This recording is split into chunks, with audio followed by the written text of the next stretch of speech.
So hey guys, how are you all? Welcome to So we are back with a brand new movie on what if Naruto was in universal love with Akeno, but before we start, be sure to subscribe to our channel and like this video. Now let's begin the story. The grand and optimistic tempo of Ode to Joy danced around in his eardrums as he closed his eyes. The music took him to a completely different universe, into a realm where he is the master of all creation. His hands guided the variations of each and every instrument before him, and the collected sound was his own experience of rediscovering the masterpiece. The perfect symphony sounded throughout his universe and filled every single crevice with wondrous music that soothed the soul and raised spirits.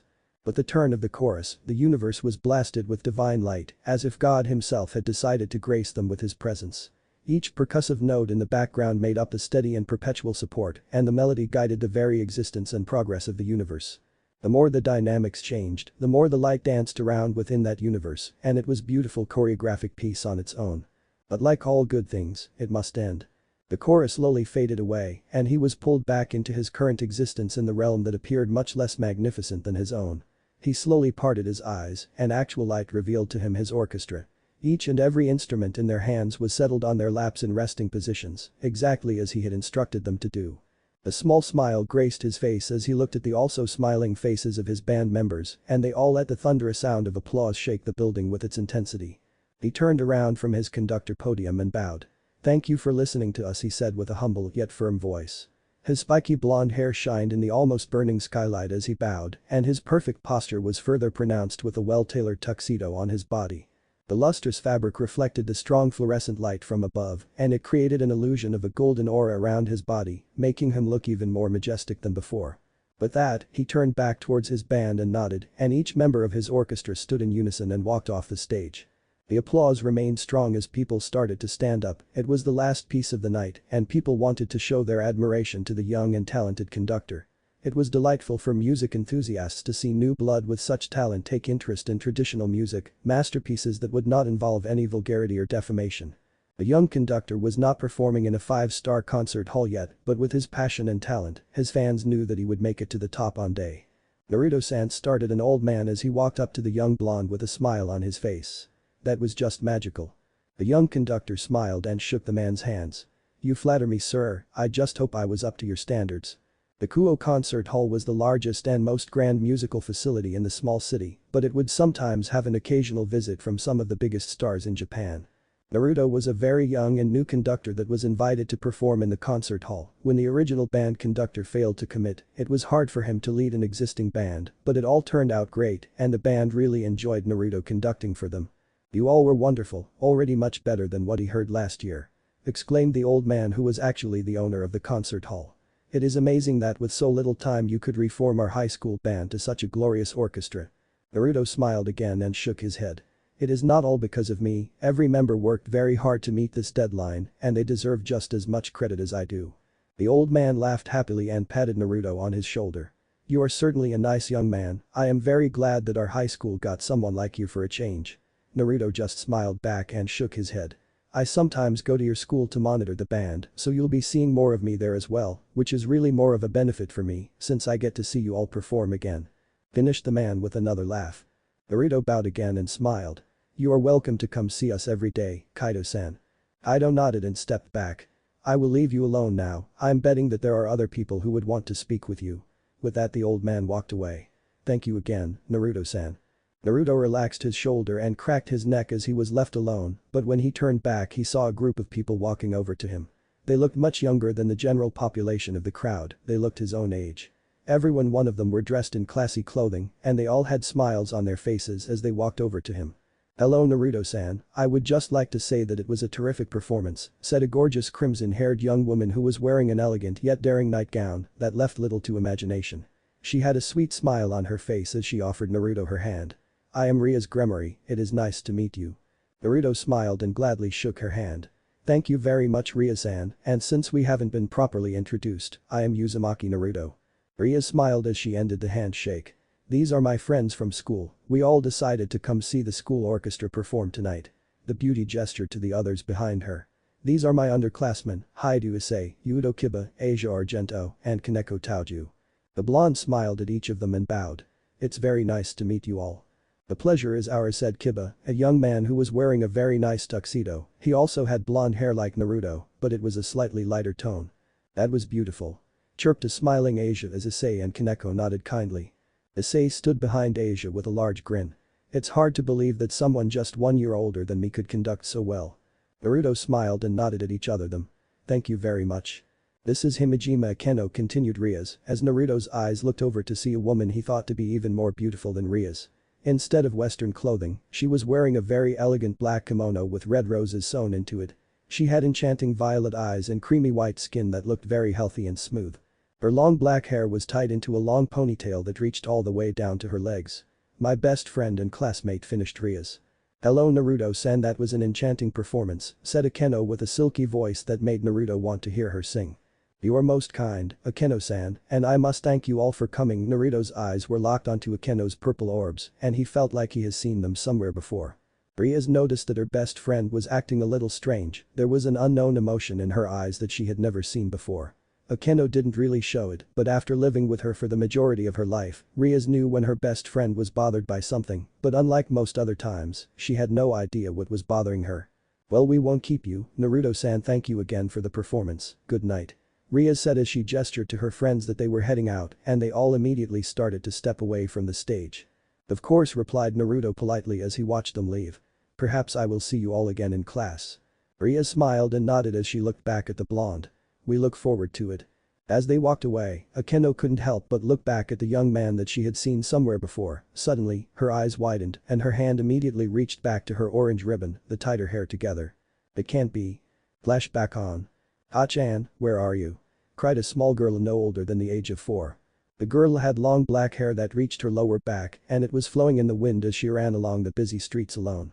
Many people looked over at the cute girl as she ran past them as fast as she could. They were all concerned about her small child. It was rush hour in the city and she appeared to have been separated from her parents. The girl had some tears welling up in her eyes as she desperately scanned around trying to find her mother. The girl had her mother was visiting the big city for the city festival and they had a lot of fun, but the girl ran off after she saw someone handing out balloons. In the end she lost the balloon person and her mother.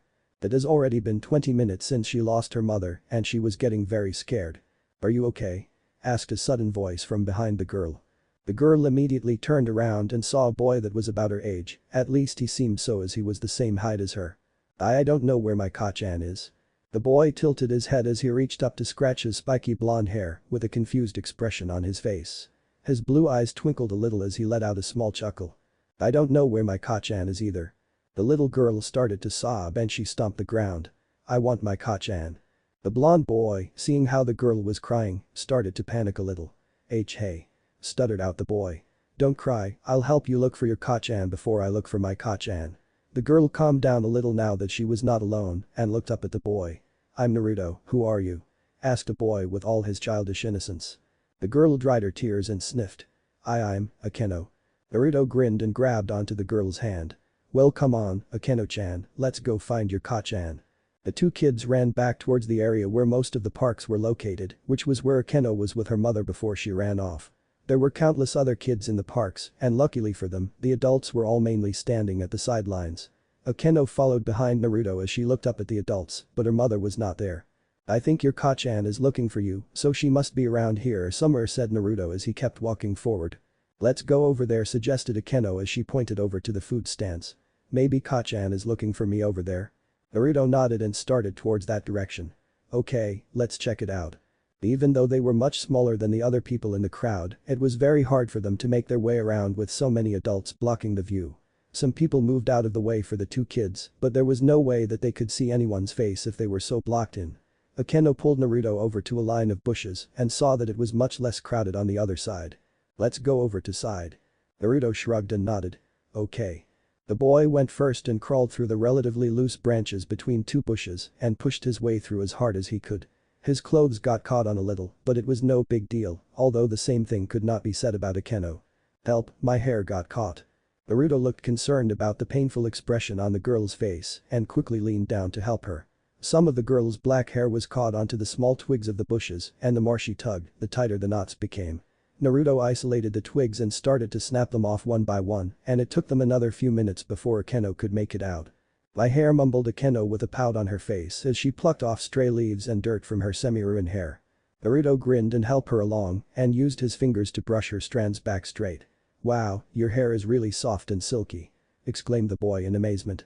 "My hair is always spiky and wild, no matter how hard my Kachan tries to comb my hair, it would always be like this." Akeno giggled at the innocent look on Naruto's face. "My Two-chan's hair is like mine too, but Kachan never tries to comb his hair." Akeno brushed her own fingers through her hair with a smile on her face. "I have the same hair as my Kachan, but hers is even longer than mine," exclaimed the girl as she spread her arms out. They reach all the way down to her legs. "I really like your hair, Akeno-chan, but it looks like it would get caught on things really easily," Naruto said as he placed a hand on his chin and thought. "I'm not cutting my hair short," cried the girl with a pout on her face. "I want to grow my hair down to my legs, just like me Kachan." "Okay," muttered Naruto as he looked around for some ideas. "I got it," suddenly cried the boy. "Come here, Akeno-chan." "Where are we going?" Naruto ignored Akeno's question and ran over to one of the many stands selling goods for the town festival. It was a stand that was selling all kinds of accessories and something caught Naruto's eyes the moment he saw them. "Hey there kid, you want something?" asked a middle-aged woman as she smiled down at the two adorable kids. Naruto grinned and pointed up. "Yeah, can I please get that?" The lady's eyes followed Naruto's finger and saw a simple orange ribbon. "This?" asked the lady. "Yep." The boy excitedly handed over some of his allowance to the man and took the ribbon with a smile on his face. He quickly turned back at Akeno and walked closer to her. The girl was surprised when Naruto reached for her hair but understood what he was doing almost immediately. The boy carefully looped the ribbon around Akeno's hair and tied it into a long ponytail. He smiled brightly when he was finished, he thought the ribbon looked great along with her black hair. "Well, isn't that sweet?" chirped the lady as she smiled at the cute scene. Akeno reached up and felt the smooth texture of the ribbon before she smiled at the boy. "Thank you, Naruto-chan." The blonde merely smiled and waved her off. "No problem." The girl then looked up at the stand herself and walked over to get a better look at the merchandise. "Excuse me miss, can I get that please?" Naruto was a little confused as the lady handed Akeno a little watch with a smiley face as the background.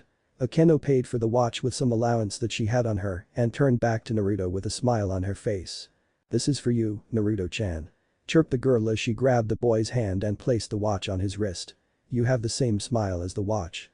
The blonde chuckled as he looked at his new watch. "Thank you, Akeno-chan." "Oh, the two of you are so cute," exclaimed the middle-aged woman as she reached down to ruffle the kid's hair. Akeno smiled up at the lady and bowed a little. "Thank you, Oba-san." All the while, Naruto was looking down at his watch, but then something caught his eyes. It was black hair, the exact same shade that Akeno had. He looked up and saw a woman walking a small distance from them and she had a very worried expression on her face, which looked very familiar in Naruto's opinion. Looking back at Akeno, Naruto saw that she looked a lot like the pretty lady that just walked by and his eyes widened at the thought. "Akeno-chan," cried the boy loudly as he grabbed his friend's hand. "I think I saw your Kachan." Without another word, Naruto pulled Akeno along as they ran towards the direction of the worried lady. Akeno was surprised at the sudden running start but quickly ran along Naruto's side as he pulled her by the hand. She was looking ahead to see if her mother was actually there but she couldn't recognize any of the adults ahead of them. "Oh my god, there you are," cried a sudden voice from behind the kids. Akeno quickly turned around at the loving voice. "Kachan," cried the girl as she ran up to her mother with teary eyes. The woman knelt down and scooped her daughter up into her arms, letting out a sigh of relief as she hugged her little girl close to her chest. The mother ran her fingers along Akeno's back as she whispered soft nothings into her ear, just happy and relieved that her little daughter was okay. Naruto stood several feet away from the happily reunited mother and daughter with a smile on his face, he was happy to see Akeno happy. "Don't you ever walk away like that again," muttered the pretty lady to her daughter. Akeno nodded into her mother's shirt. "I won't, I promise." Akeno's mother looked over her daughter's shoulder and saw Naruto smiling at them, so she smiled back.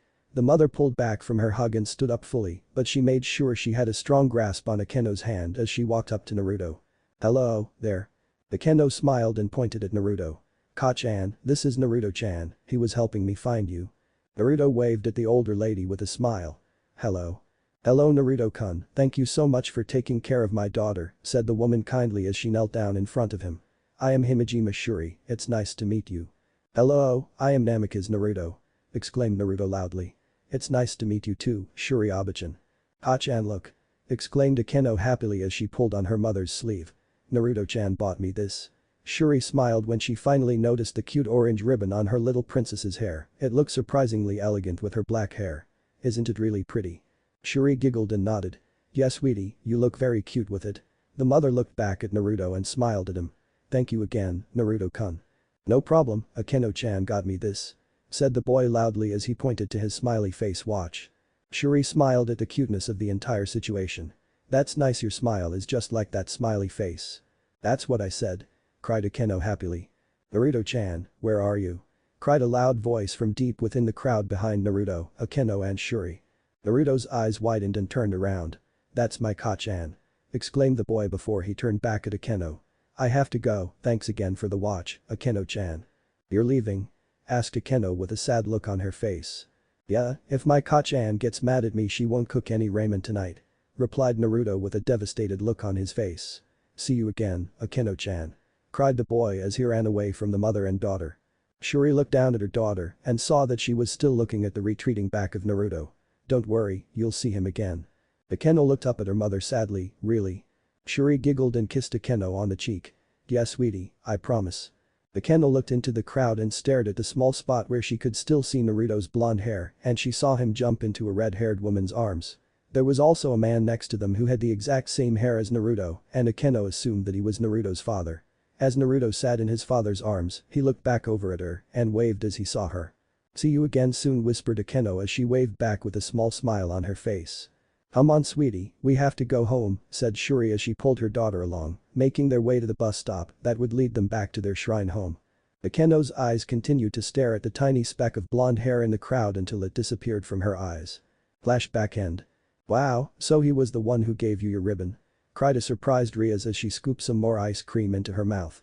Akeno nodded as she hugged her pillow closer to her chest. Yes, it has been 14 years since the last time I saw him, but I recognized him almost instantly. The two goddesses of Kuo Academy were having their usual Friday night chat in Ria's room, which was very large and grand. The two best friends would often share the same bed when they were kids in the underworld, and they would still occasionally have their own personal slumber party. They would spend the night chatting about anything that was on their mind. It was an escape for both of them. Rias didn't have to keep up her dignified personality as the Gremory heiress, and Akeno didn't have to act like the Onasama she was to almost everyone around her. They were both in their pajamas sitting on the large bed with a large carton of ice cream on the bedside. Rias had plowed through most of the carton while she listened to Akeno's story. She thought it was better than some of the movies she had watched.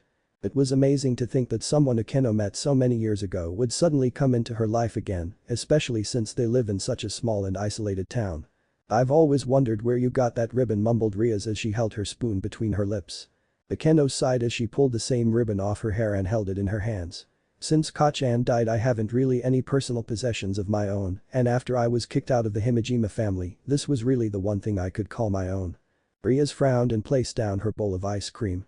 Come on now, it is a long time ago. The red-haired girl scooted closer to her best friend and wrapped her arms around hers. You have all of us as your family now and many things you can call your own. Akeno smiled and nodded. Yes, thank you Rias. The Gremory just waved her off before a small smile came on her face. Now back to Naruto-san. Akeno could already predict what was coming next. How do you feel about him? What do you mean? Asked the black-haired girl with a sigh. Don't play dumb, you know exactly what I mean. Akeno played around with a strand of her own hair as she looked down at her lap. I don't really feel anything. I thought about him a lot when I was younger, especially after Ka-chan died, but when I met you and went to the underworld, he slipped my mind.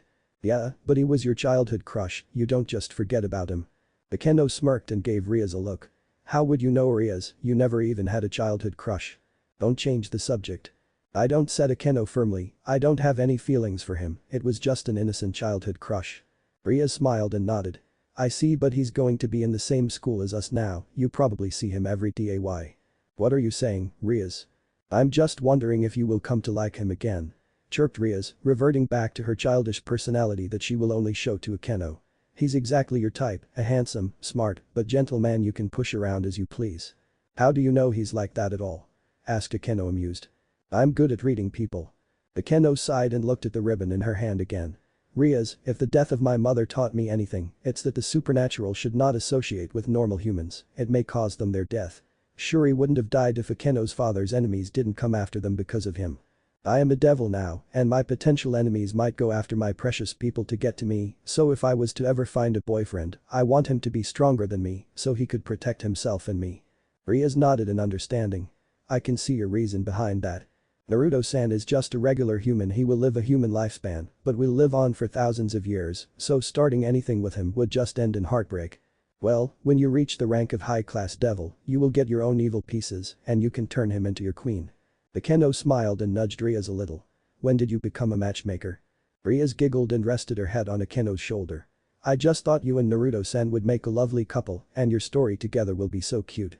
I haven't seen this side of you since we left the underworld. The Otaku Rias-sama is back. That reminds me, said Rias as she reached into her drawer and pulled out a stack of DVDs. Issei brought these to me today. Apparently a client of his gave it to him in return for his services.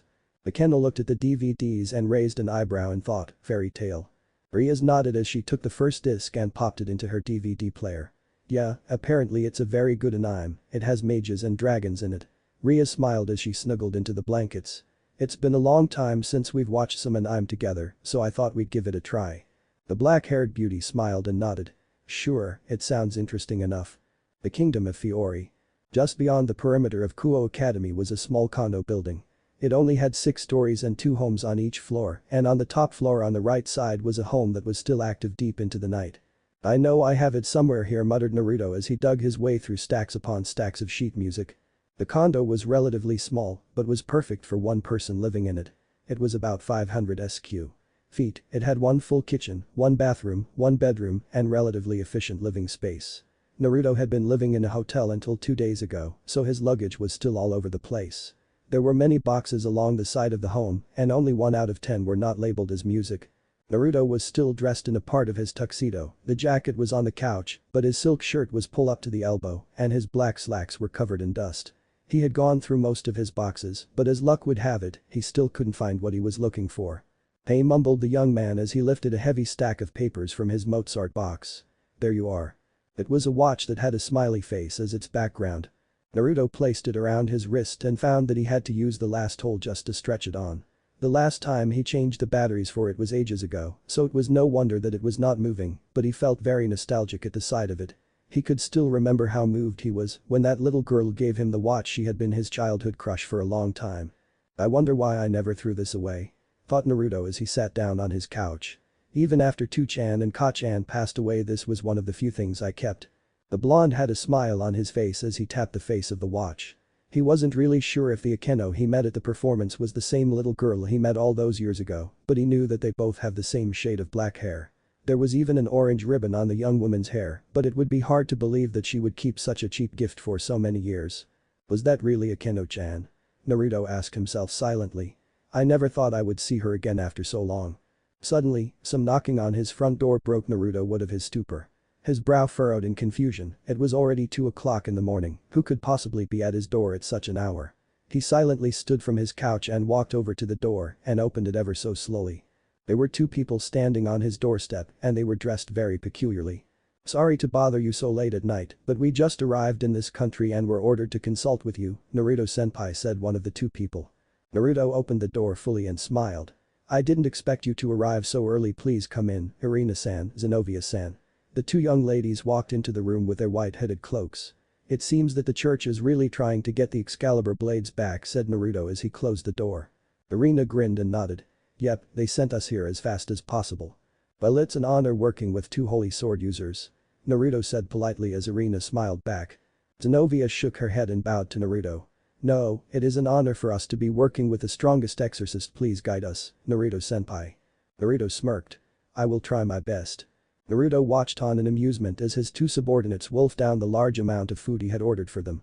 It was funny to think that 2 holy sword warriors coming from one of the wealthiest organizations in the world would not have any money for food.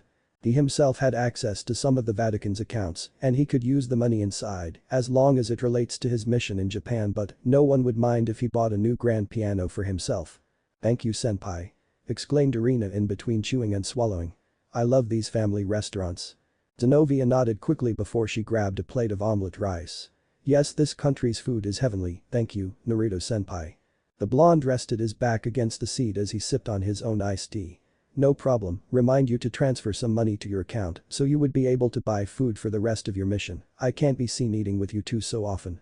Oh senpai, you are an angel. Exclaimed Irina happily as Naruto chuckled.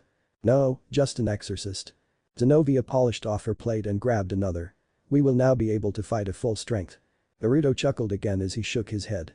With the money I give you, please go and get some normal clothes, we don't want everyone in town to think the two of you are crazy. Irina nodded a little confused but was going to follow orders either way. Also Zenovia-san, please try to find some sort of case to put your holy sword in, people are moving away from you in the streets because of the size of that thing. The blue-haired girl looked at her blade a little confused. But I don't have a case for it. I think I have a spare cello case at home, I'll get it for you later.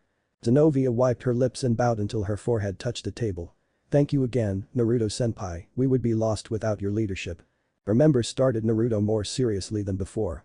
I am only here as a last resort, I will only interfere if the two of you are in danger or are unable to continue the mission, so make sure to report every detail to me as you find them.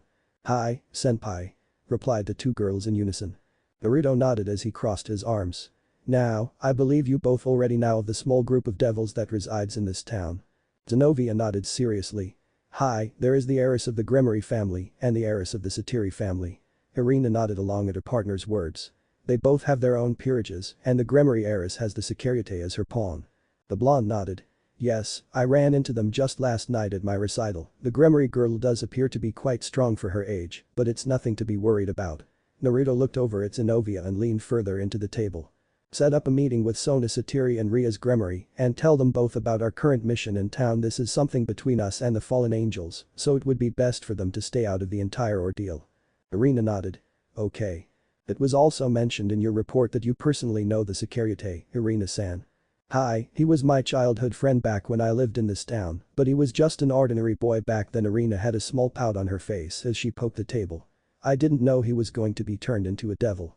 Yeah, I know how you feel. Before Irina could question him about what he meant, he continued. But anyways, I am going to be a student in Kuo Academy for the time being, and I have suppressed my powers to the bare minimum, so the devils can't sense me, so any sort of fighting would be carried out by the two of you. Naruto pulled out two small pieces of paper and gave each of his subordinates one. If either one of you find yourself in a dire emergency, channel some magic into these, and I will come help immediately. Zenovia smiled at the piece of paper with some sort of seal on it. Ah, this must be Naruto-senpai's infamous teleportation spell. Irina's eyes were twinkling in excitement as she looked down at the piece of paper. With this spell senpai destroyed 150 fallen angels on his own and got the moniker Kiroy Senko. Naruto smirked and chuckled. Yes, but you must only use them in emergencies, remember, I am only here as a last resort. The name of the Kiroy Senko and the strongest exorcist had been heard too often lately, and the church didn't want to attract too much attention to him. It would be bad if the devils and fallen angels band together to terminate Naruto. Zenovia bowed again as she smiled at Naruto. We won't let you down, Naruto-senpai. Hi, we'll get the swords back safe and sound. Naruto smiled back and nodded. Good, now let's get some dessert. He only chuckled more when he saw the delighted smiles on the girls' faces. Back in Kuo Academy, Akeno was acting out her usual routine of preparing snacks and drinks for her club members. It was Saturday, and according to her own personal schedule, she was supposed to bake some chocolate chip cookies, which were Kaneko's favorite. The one Isama of the Occult Research Club had a smile on her face as she pulled a tray of freshly baked cookies out from the oven, but it looked as if she was forcing the smile on her face. Akeno felt lucky that there was no school today and she could waste a day by doing perfunctory tasks. Ever since she saw Naruto again after so long, she hadn't been able to concentrate on anything. The girl tried her best to convince herself that she had no feelings for Naruto, and it was partially true, she had no romantic feelings for him at the moment, but she really wanted to meet up with him just to find out what he has been doing for the past 14 years. As Akeno placed the cookies onto a nice plate, her mind wandered in her memories of the previous night.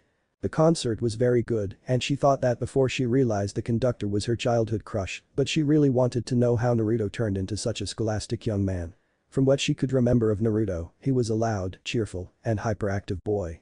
She wondered if something drastic had happened to him to cause him to change so much. Hey everyone, let's have some snacks. Chirped Akeno with a smile as she pushed her snack cart into the meeting room. I made your favorite, Kaneko-chan.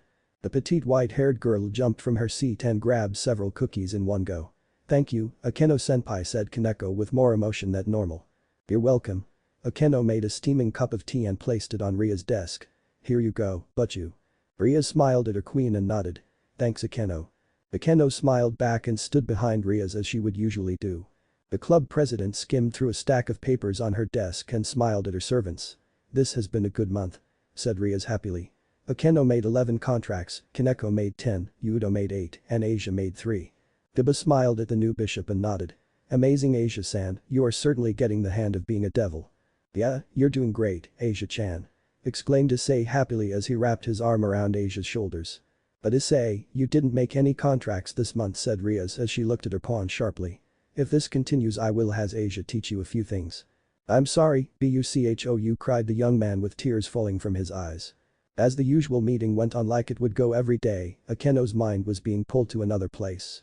Much to her own frustration, she kept wondering what Naruto's life was like in the past 14 years. Did he go to music school? Did he travel to other countries? Did he keep the watch she gave him? Did he have a girlfriend? There was virtually no reason for Akeno to think about such trivial things, at least it was what she tried to convince herself of, but her curiosity was getting to her nerves. Life really had its own way of showing irony and amusement. Back when Akeno was kicked out of her family and was alone on the streets, she often thought about Naruto and how he would come out of nowhere and help her find her mother again. The blonde boy became an imaginary escape Akeno had from reality, and even though she had only associated with him for half an hour at most, he became one of the most important people in her life. Akeno wouldn't be able to count how many times she dreamt about Naruto finding her when she was alone. But fate was cruel enough to let her see Naruto again when she no longer needed him to rescue her. Akeno closed her eyes and sighed as silently as she could. All the things Ria said to her the previous night had also been bothering her. Akeno knew full well that the Naruto in her mind wasn't the actual Naruto, he was only an image she created by her mind as someone who could potentially rescue her from her loneliness.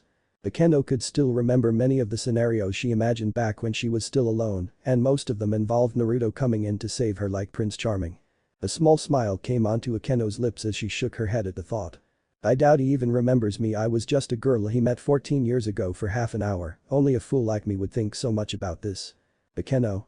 Said the sudden voice of Rias. Akeno jolted from her position as she was pulled from her stupor. Why yes.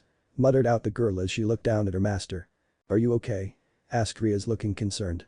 You were really spacing out for a moment. The queen compassed herself and nodded, yes Buchou, sorry about that, I had something on my mind. Rias had a good hunch on what was bothering her best friend, but decided to speak with her about it when they were alone. Okay now, let's continue. Akeno forced herself to pay attention to the meeting, but it was getting harder and harder by the second. Tonight we'll all meet at the old warehouse, we have to destroy the strait tonight. Hi, Buchou. Replied everyone in unison, including Akeno. Maybe a good battle will take my mind off this, thought Akeno as she closed her eyes again. Naruto had his eyes closed as he took in the variety of sounds that rushed into his ears. The fishing rod in his hands was being gently pulled by the river water, and the vibrations that ran through the rod made a nice tempo for his natural symphony. The wind blowing through the leaves were his flutes, the birds chirping were his brass, the light vibrations were his percussion, and the fishing rod in his hands was his baton. A small smile graced the young man's face as he harmonized the natural sounds with a soft hum of his own. Although he was supposed to be in class right now, Naruto couldn't help but spend some quality time with such natural delight. The sunlight felt warm on his skin as the light wind cooled him to perfection, fishing was just an appetizer. Oh, I didn't know youngsters like yourself like to fish, said a man beside Naruto with a casual tone. I'm happy the next generation will carry on this wonderful hobby. The man had his eyes locked onto the river, never once did he look over to Naruto as he spoke. I came here for the serenity, but fishing is certainly one of my favorite pastimes, replied Naruto just as casually as he looked at the man through the corner of his eyes. The first thing Naruto noticed was the man's hair, it was mostly back, but he had golden bangs hanging from his forehead. Naruto felt something from the man, but he couldn't exactly put his finger on it, it was as if the man was hiding his something from him. Well, you have good eyes, this is one of the best fishing spots in the city. The man sighed lightly as he readjusted his sitting position. I usually catch at least one here every day. Really? Asked Naruto with a small smile. That's impressive. The man sighed again as he leaned back on his left hand. Well, this is a small town with almost no pollution, so the rivers are very bountiful. Naruto absent-mindedly nodded at his words. But lately many people have been coming into this small town, which is very interesting since there really isn't much here. Naruto was beginning to sense a subliminal message, but decided to ignore it for the moment. Tourists are always good for towns, they bring in extra money, new insights. With all these new people, this town will become a large epicenter. A soft chuckle was heard as the man looked over at Naruto. Yes, that is what I'm concerned about. The man adjusted his fishing rod a little before he looked back down at the river. We get some tourists every now and then, but for the Vatican to send their most powerful soldier here now, that is something very interesting. Naruto closed his eyes and smirked. I knew there was something odd about you, but to think that someone of your caliber would reside in such a desolate town. The blonde rested his fishing rod on the ground and used his foot to keep it in place. What is it about this place? Is there some form of magic rendering this place into a supernatural gathering place? The man chuckled again as he looked over at the young man. Well, not really, I like it here because it is quiet and I can focus on my research, but one question, do you really know who I am? Well, it really isn't that hard to guess. To be able to sense who I am with my powers suppressed to this level, you can only be a few people. Naruto sighed and rested back on his elbows. Given that our mission here is to retrieve something the fallen angels took from us, it would be safe to assume that you are one of the leaders of the Grigori. The man smiled and nodded. And the fact that you are here fishing while the church is hot on your tail suggests that you are not Cabal. He is nowhere powerful enough to be relaxing, so I'm going to take a wild guess and say you are Azazel, the governor of the fallen angels. The man laughed light-heartedly and also placed his fishing rod on the ground. To think that someone so young would already be so integrated into the world, you really are something, Kiroy Senko-san. Thank you, Azazel-san, but let me ask you, how did you sense me? The governor smiled a little as he reached into his kimono. You did suppress your aura to the bare minimum, but it still has your distinct signature, the same signature you left in Spain a few years ago. Azazel revealed a bottle of sake and 2 small plastic cups. It wasn't hard after all that. The man poured the liquor into the cups and handed one to Naruto. Naruto accepted the cup with a nod and downed the drink in one go. So you were in Spain 3 years ago? Yes, and I must admit that it was a very impressive display of power. Naruto seemed emotionless as he let the man continue to speak. It's not every day that a boy can destroy an entire army of yokai using only one spell. The battle was not recorded in any document, but almost everyone in the supernatural world knew of it. It spoke of a young exorcist who destroyed a yokai army of 300 by himself. His movements were so quick he killed every single one of his enemies in just 3 minutes. The spectators of the battle gave the young exorcist a name. Kiroy Senko. I'm flattered. It is also not every day that the governor of the fallen angels praises someone. Azazel chuckled and shook his head. But I was a little disappointed that time. Why? Naruto asked as he poured himself another drink. Because I was hoping to see you use your actual power, not just your teleportation spell. Azazel focused his eyes on Naruto as he said that. You are human, and no matter how talented or well-trained you are, it would not be possible for you to emit such a powerful aura at the time, so I know you have a sacred gear of some sort. Azazel narrowed his eyes.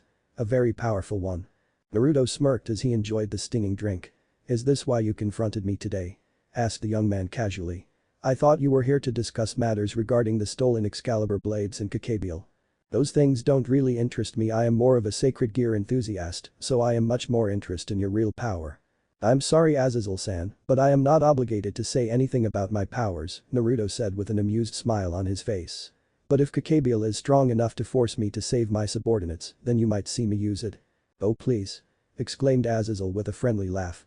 Cabal is not strong enough to force you to use your sacred gear. Well, that is not my problem, but you can always send stronger foe to fight me if you really want to see my power, but I wouldn't recommend it. Naruto muttered after another drink. I am really not one to enjoy fighting. I'd much rather stay at home and write up some new scores. With a sigh, Naruto reeled his line back in and packed up his things. This sake is really good, thank you, and if the next time we see each other is another friendly encounter, I would gladly share a glass of vintage Italian wine I brought with me. Azazel smiled and nodded. Thank you, I might hold you to that offer. The fallen angel watched as Naruto walk away from the river. Hey. Naruto stopped and looked back through the corner of his eyes. Yes.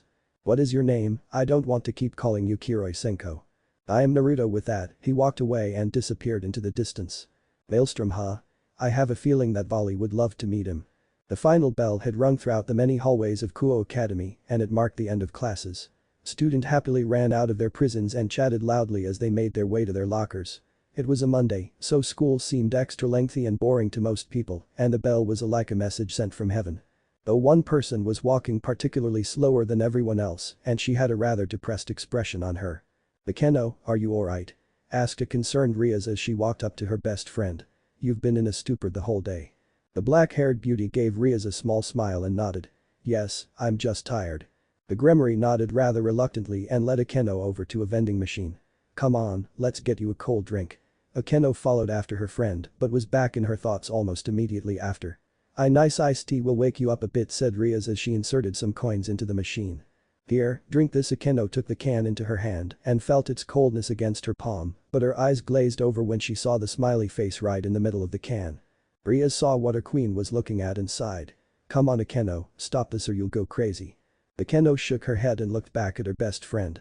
I'm fine." She looked back down at the can and sighed a little at the yellow smiley face. "It's just that. Do I still look like that when I smile?" asked a sudden voice from behind Akeno and Rias, and they both looked back to see Naruto smiling at them.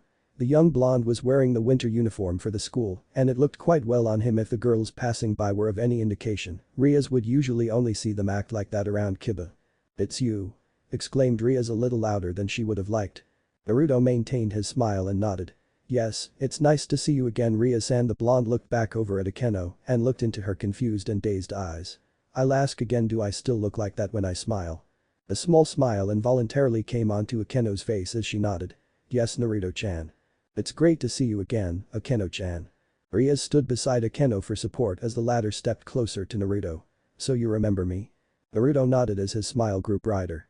"Yes, I didn't recognize you at first since you've become even more beautiful than before, but that orange ribbon on your head confirmed everything." Akeno giggled and gave a small nod. "Thank you, it seems that you have changed a lot also." The blonde nodded. "Yes, I have." Rias decided that she really was getting in the way of the two, so she stepped back. "Hey, I have something to do in the clubroom, so I'll leave you two alone." Akeno looked over at Rias a little surprised, but the Grimoire just smiled at her. "I'll take care of everything today, just go catch up." With that, Rias ran down the stairs, not giving Akeno any chance to argue. Naruto chuckled a little before he looked back at Akeno. "So Akeno-chan, how about we go have a drink and catch up?" Akeno smiled in the end and threw away her canned iced tea. "Sure Naruto-chan, I would love that. Please follow me, Sato-san told me of a nice cafe just next to the school." Akeno nodded and followed him with a smile. "But one thing first, can you please not call me Naruto-chan?" Akeno giggled again and nodded. "Sure, is Naruto-kun okay?" "Perfect." The cafe close to the school was actually very nice in Naruto's opinion. It was an open-air cafe with quite a few tables spread out between a very nice organization of plants and flowers. The tables and chairs were not unlike ones he would see back in Italy, and they play some soft classical music in the background, which made everything better in Naruto's mind. It appeared to be quite a popular place among students. Looking around, almost every one of the other tables was filled with people wearing cool uniforms. Some people were looking over at Naruto and Akeno with widened eyes, probably because it was not every day that one of the goddesses of the school would be accompanied by a young man. Naruto ignored everyone around completely and pulled out a chair for Akeno before she sat. "Thank you, Naruto-kun." "You're welcome." The waitress walked over to the two with a nice smile. "Hello there, what can I get for you today?" "I'll have an iced tea please, what about you, Akeno-chan?" "I'll have the same." As the waitress left their table, Naruto immediately looked over at Akeno and their eyes met. He had thought about finding Akeno again countless times before, and he had thought of many scenarios, all in which he would try to be as cool as possible, but for some reason he couldn't think of anything to say at the moment. Akeno was, in some ways, the same as he remembered her, like her silky hair and pretty violet eyes, but her entire demeanor changed a lot since then. She appeared to be more elegant and mature, which was expected with the coming of age, but there was also a subtle hint of something he couldn't put a finger on. Naruto had thought about just pretending to not recognize Akeno and leave things the way they were. It would be a very weird and awkward friendship. He had become an exorcist, the most powerful one at that, and Akeno had become a devil. It was a shock to Naruto that his childhood crush had somehow been resurrected as a devil, most likely by the Grimoire girl, but he was sure that was an explanation behind it. He wanted to know what happened to Akeno after the parted all those years ago. "So how have you been?" asked Akeno, breaking the silence. Naruto smiled at her without breaking eye contact. "I've been good, just moving from town to town performing." Akeno smiled and nodded back, but had trouble asking about anything else. The girl berated herself inwardly as she bit into the side of her mouth. She had thought about speaking with Naruto the entirety of the previous night, but she didn't expect the situation to be so awkward. She didn't want to bring up anything that would lead them to talk about their parents or anything that would lead to the fact that she was a devil. "You," started Naruto softly as he leaned forward. "You still have the orange ribbon on you never threw it away." "No, it really has become a part of my daily life," Akeno said very genuinely with a smile gracing her lips. "Well, I still have this." Naruto pulled up his sleeve and revealed a very childish-looking watch with a smiley face as its background. It barely fit on Naruto's wrist, its black band was being stretched a little, but it was still ticking. "Oh my, you still wear that?" asked Akeno with a giggle. Naruto laughed heartedly as he nodded. I don't usually wear it, but I always take it to a shop every 6 months to keep the batteries from dying. The blonde smiled down at the watch and patted it with his finger. I always make sure to smile like it. He held his wrist next to his face and grinned exactly like the smiley face. Akeno giggled harder at that and shook her head. Okay, you haven't changed as much as I thought. The mood suddenly became much more relaxing and casual, and both were very glad because of it. Your smile and hair still look the same as before. Really? Asked the young man with smile. I thought my hair is less messy now. Nope, it's just the same as before. Chirped Akeno happily. But it still looks cute. Naruto chuckled and wiggled his brow. Well thank you. The waitress came back with a tray on her hand and placed down the 2 iced teas on the table. Naruto and Akeno both reached for theirs with a smile on their faces. So you've become a conductor, how did that happen? Well, I have always loved music and it just sort of caught on, said Naruto as he sipped on his tea. I helped out a large church orchestra back in Rome, and when I transferred back here, Sato-sen asked me to help with the school band. Akeno lightly sipped on her straw and nodded. It was amazing how the school band had improved so much compared to last year. Naruto chuckled. Yeah, I heard, Sato-sen was pretty mad at the previous band teacher. So how is this going to work? You are going to be a student and the school conductor. The blonde nodded as he rested his elbows on the table. Pretty much, I spent today organizing my schedule with the headmaster, so everything should work out fine. Naruto then had a smile on his face as he leaned in further. I'm also going to be in your class. Apparently I was already placed in another class, but headmaster suddenly decided to switch me into the other class. Rias thought Akeno as she just responded with a smile. Perfect. For the next few hours until sundown, the 2 old friends continued to chat in the small cafe. It has been a very long time since either of them had a normal conversation. They felt like they were normal humans again. Both of them stayed away from things like religion, supernatural discussions, and parents, but more and more topics came rushing out. By the end of the day, they had more iced tea than they ever had before. So muttered Rias with a sly grin on her face. How was your date with Naruto-san? Akeno sighed as she untied her orange ribbon and placed it on her dresser. It was not a date, Rias the black-haired girl turned back to look at her best friend. We were just catching up, please don't make a big deal out of this. The red-haired girl pulled Akeno to her bed and sat her down. Catching up doesn't take 5 hours, you know. So we also had dinner, but it was only because he was a gentleman and wanted to make sure I eat on time. The sun had set a few hours ago and Akeno had returned to her room in the old schoolhouse. Rias was waiting for her the moment she stepped into the building, and since then the king had been firing question and question at her queen.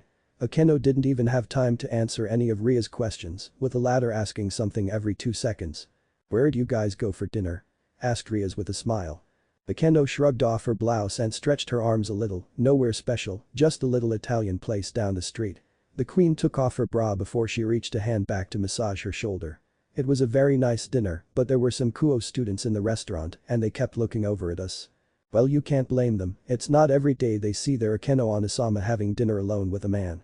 Akeno threw on a simple white t-shirt that barely covered her black panties and slid into the bed. Why are you so interested in this, Rias? Rias also slid into the bed and hugged a pillow to chest. Of course I'm interested, in the 12 years that we've been living together, this is the first time I've seen you react to a man. Akeno smiled a little as Rias hooked her arms around her queen's own. I thought you hate men, but Naruto-san seems to affect you a lot. Well, you always say that all men are the same, but you seem to be getting along very well with the Seikun. Come on, Akeno, I'm a little worried about you. Akeno saw the concern in her best friend's eyes and looked down at her hands. I'm interested in Naruto-kun because he is one of the very few people who I held very close to my heart before I met you. Rias looked much more serious than before as she continued to listen. He was a person that made me feel safe, and when I was alone on the streets, I would often imagine that he was with me and would protect me from anything. Akeno brought her knees closer to her chest and hugged them. He became my imaginary guardian angel, one of my most important and precious people. Rias remained silent for a few seconds as she pulled Akeno closer to her. So you've basically conjured up a fake Naruto in your mind. Akeno nodded. Yeah, and now I really want to get to know the real him. I never knew you had to resort to such things. It was hard, Rias whispered Akeno softly. I was only 6 years old back then, and I lived on the streets for a year. Rias hugged Akeno closer so as to comfort her as much as possible. The thought of having Naruto with me gave me strength, without him I probably would have gave up before you found me. So how is the real Naruto? Akeno actually smiled a little and nodded. He's actually not that different than before. He still acts very cheerful and smiles just like he used to. Rias clearly saw the emotions running through Akeno's eyes as she spoke about the blonde. I don't know why, but he has a certain aura to him that makes me feel safe, but that is most likely my mind playing tricks on me. Rias sighed as she pulled back from the hug and held Akeno by her shoulders. Listen Akeno, I've saved up my other knight and rook pieces, and if you really want Naruto-san to stay with you, I will turn him into a devil for you. Akeno stayed silent as she looked to the side. I can tell that he's very important to you and don't want to see you hurt when he lives out his life as a human. He is very important to me, but I don't want to pull him into our world. Akeno said this with the softest whisper. He is a human living a happy and successful life. I don't want to be the one who changes everything in his life because of my own selfish reasons. Akeno Rias whispered back. We are devils, it is in our nature to be selfish. I know replied the black-haired girl softly. He might be mad at you in the beginning, but you will have thousands of years to be together after that. Rias reached down and grasped Akeno's hands with her own. If he really is someone who is that precious to you then I can guarantee that you will regret it later on if you don't do this. Akeno was deep in thought as she looked down at her and Rias entwined hands. You are my sister in everything but blood, Akeno, and I want you to be happy. Akeno looked up at her king with some tears in her eyes. Okay, turn him into a devil. She said with a small sob as she pulled Rias into a hug. I want to keep him in my life. Rias likewise wrapped her arms around her queen and gently rubbed her back. I'll resurrect him as soon as possible. I'm sure he'll be a nice addition to our family. Thank you Rias. Naruto had attended several schools back in Italy and they have all been high-class private schools with very strict curriculums. They were all owned and operated by the clergy and sponsored by Vatican City, so prayer and mass were very important and had been integrated into every student's life. Naruto could still remember waking up every morning to hundreds of children praying in unison and to the grand organ in the church playing its morning hymns. The kiroy senko never really had to attend any classes for participate in formal student body events, but he did enjoy the occasional lecture. He could still remember how he felt empowered when he, along with all the other students, would pray together in St. Peter's Square. It was as if God was standing right above them and their voice pierced the heavens. But soon Naruto found out that it was all for nothing. With his rise through the ranks, Naruto quickly became privy to many secrets of the church in heaven and he sometimes would rather to not know some of them. The acquired knowledge did make the world appear much simpler and transparent in Naruto's eyes, but it also robbed him of a large portion of his drive. The devotion he had towards God and his eternal love had turned out to be nothing but a hopeless cry to an abyss. But either way, the world was still spinning. Naruto had come to accept the fact that they were now lost sheep with a dead shepherd and it would be their own responsibility to create order out of chaos. With this end, Naruto had completed countless missions for the church before he was even 15 and by the time he was 17, he was already one of the highest ranking powers in Vatican City. Not a bishop or cardinal, but just a simple exorcist, an extremely powerful and infamous exorcist, but just an exorcist nonetheless. Naruto wanted to take part in helping the angels fill in God's shoes and he would do what he does best in order to help though in recent years he had begun to grow tired of the constant fighting. Man I am thinking like one of the old men back home, thought Naruto to himself as he shook his head. I am only 18 years old, I need to live my life without thinking about everyone else for once. The blonde was making his way down one of the many grand hallways of Kuo Academy and towards the cafeteria to get a nice lunch. It was his second day in school and his first day in class. It was quite enjoyable and certainly a much needed change in scenery, but it wasn't as enjoyable as Naruto originally expected. One big reason was that Akeno was absent. Naruto had a very nice time with Akeno the previous day. He couldn't even remember the last time he had a normal conversation with someone that wasn't intimidated by him. Back in Vatican City, everyone would speak to him as if he was their general, and those who didn't like him would just plain ignore him, either way nobody wanted to piss him off. It was either people kissing up to him or people avoiding him, there was no actually friendly contact. Meeting with Akeno again was a huge breath of fresh air, even though she was a devil. Boy say, stop walking like a zombie. Cried a make student with a thin buzz-cut haircut. He was walking with another young man with a pair of thick lens glasses and Rias Grimory's pawn, the Securite, Hide USA. They were the three perverts of Kuo Academy. It was one of the few things Naruto had learned about the student body within the first hour in the school. What's up with you, did you not sleep last night or something? Asked the other young man who had glasses. No, I'm just tired, replied the brown-haired young man. The buzz-cut young man, whose name was supposedly Mitsuda, grinned. Why, were you too busy thinking about groping Rias-senpai and Akeno-senpai's tits? But those words, Naruto stopped in his tracks. His golden bangs hung over his forehead and hid his eyes from the people around him, but if one was to look very closely, they would be able to see a slight twitch in his fingers. Issei smirked and shook his head. The two of you are naive, it is not just about groping. What are you talking about? Asked Motohama, the young man wearing glasses, with a slight hitch in his voice. I have a new goal now, started Issei as he looked at his friends with a very determined expression. I am going to suck on their nipples. Motohama and Mitsuda looked like they were going to spew blood from their nose at any moment. I want to taste them both as they moan out in pleasure. Oh, the glorious taste of their oppi. Mitsuda had tears in his eyes as he balled his fists. If you actually manage to suck on those babies, I will literally worship you. Me too. Cried Motohama. Issei chuckled and nodded. I'll be sure to tell you now they taste.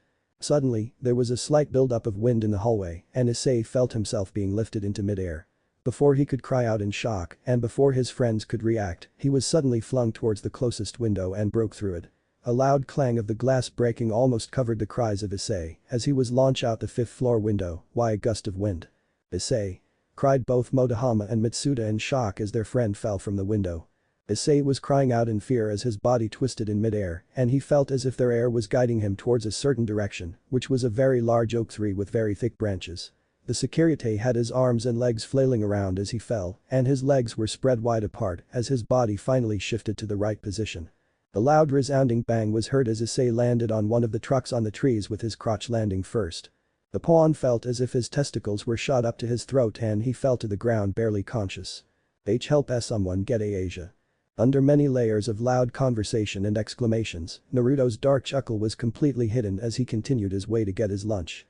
On his way through the halls, Naruto saw many of his band members and they all bowed or nodded at him. The blonde smiled back but did not stop to converse with any of them, seeing how things were progressing. He would be returning to Vatican City soon, so it would be pointless to create more ties in Kuo Academy. The cafeteria was very crowded, which was not surprising since everyone would have the same lunch period. Through the loud chatter and distinct clinking of dishes, Naruto lined up in a very long time as he looked up at the menu.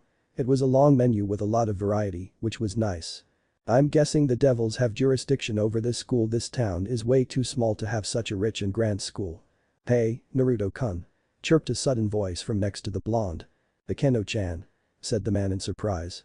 I thought you were absent today. I was just a little tired in the morning, so I decided to skip my first 2 classes. Akeno saw that there were already a few people lined up behind Naruto, but she smiled at them. Excuse me, is it okay if I cut in here?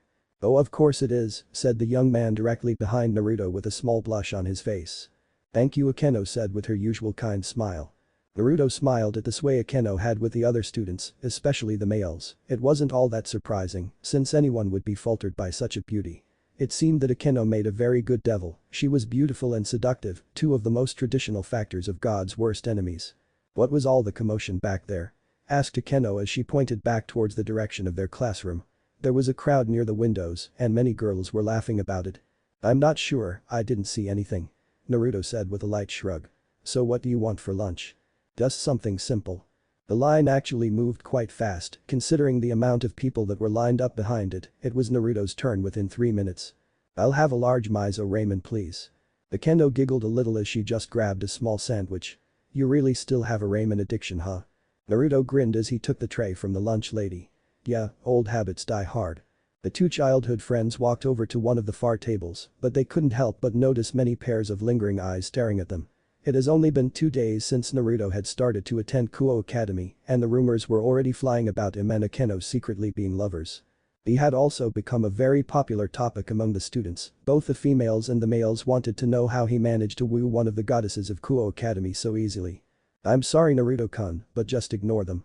Akeno said as she sat down and rested her arms on the table. Naruto smiled and nodded.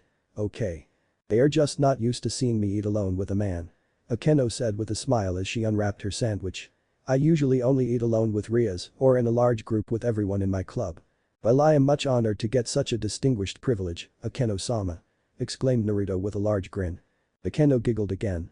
Oh, stop it. Hey, I heard from the other students that our remaining 2 classes are just working periods. Do you just want to skip them? Asked Naruto with an innocent look in his eyes. With a giggle, Akeno nodded. Sure, I didn't really want to do to them anyway. Let's go walk around town. I'll show you all the landmarks and fun places. Sounds heavenly. The small town had many neighborhoods and almost all of them were built in the same style. Most houses were 2 stories tall and ranged from behind 1500 SQ feet to 2000 SQ feet. These were simple Japanese homes for simple Japanese people, but there was one house deep in the suburbs that looked slightly different from the others. The exterior of the house looked more Western and lacked the traditional Japanese portions. The interior was entirely different. It was comprised completely of high-end Western-made furniture and even had an original Vincent van Gogh hanging casually on the wall. The painting itself was probably worth more than the entire neighborhood combined. This was the governor of the fallen angel, Azazel's home. "So you aren't going to stalk Gabriel?" asked a young and handsome man with dark silver hair. His piercing blue eyes stared at his mentor as he twirled a wine glass casually in his hand. Azazel was dressed in a casual gray kimono and shook his head. "No, the situation is in very good hands." The governor took a sip from his wine and sighed in relaxation. "You would want to see this battle, Volley, this man is no joke at all." The young man called Volley smirked and rested his arms on the bar. "For you to speak so highly of someone, this kiroy senko must really be all that they say he is." The silver-haired young man smirked and looked excited. "I can't wait to fight him for myself." Azazel sighed and shook his head. "I knew you would say that. Who wouldn't want to fight with someone with his reputation?" Volley finished his glass of wine before he poured more into his glass. "Perhaps he would be of great challenge." "Do not underestimate this man, Volley, even though you are the most powerful hacker Yuku to ever exist, you have to be careful when dealing with someone of his reputation." Azazel looked unusually serious. For someone so young to have gained such a reputation definitely means something, and for the church to name him their strongest exorcist, that is the one thing I am very concerned about. Volley reflected his mentor's seriousness as he silently listened. Michael is a very careful man and he won't put his subordinated in danger by giving them such titles. For this Naruto to have such a title means that he really is very powerful. "But what do you think his real strength is?" asked Volley curiously. "It can't just be his speed, there has to be more than just the kiroy senko." Azazel nodded. "Yes, I am certain that he has some sort of powerful sacred gear, maybe even one of the 13 Longinus, but I have no evidence to confirm any of that." The governor sighed as he twirled his glass. "But make no mistake, the spell he uses as the kiroy senko is not speed, it's instantaneous teleportation." Volley looked intrigued. "Really? I saw him with my own eyes back in Spain several years ago and it was not speed. Speed, no matter how fast, takes different amounts of time to clear 1 foot and 1 mile, but this man, no matter how far at distance he was going, used the same amount of time." Azazel looked directly into Volley's eyes. "Your speed in your balance breaker is extremely fast, but it is still speed and not instantaneous." This man completely destroyed 300 high-class yokai in 3 minutes and in the end there was not one drop of blood on him. Volley looked even more excited than before. "So if you are to fight him, never let your guard down or it would have been too late already." "And you think you will learn more about his strength through Gabriel?" asked Volley as he twirled the wine in his glass. "If he really is as strong as you say, then Gabriel wouldn't last a minute against him." "I'm sure Naruto-san can easily defeat Gabriel, I just want to see how easy." "So you are just going to let Gabriel walk into a trap?" asked Volley a little amused. "You're not going to warn him at all?" Azazel sighed and scratched his head. "I should, but he went against my highest order and is attempting to start a war with the devils, he should be punished for his deeds." Volley nodded in agreement.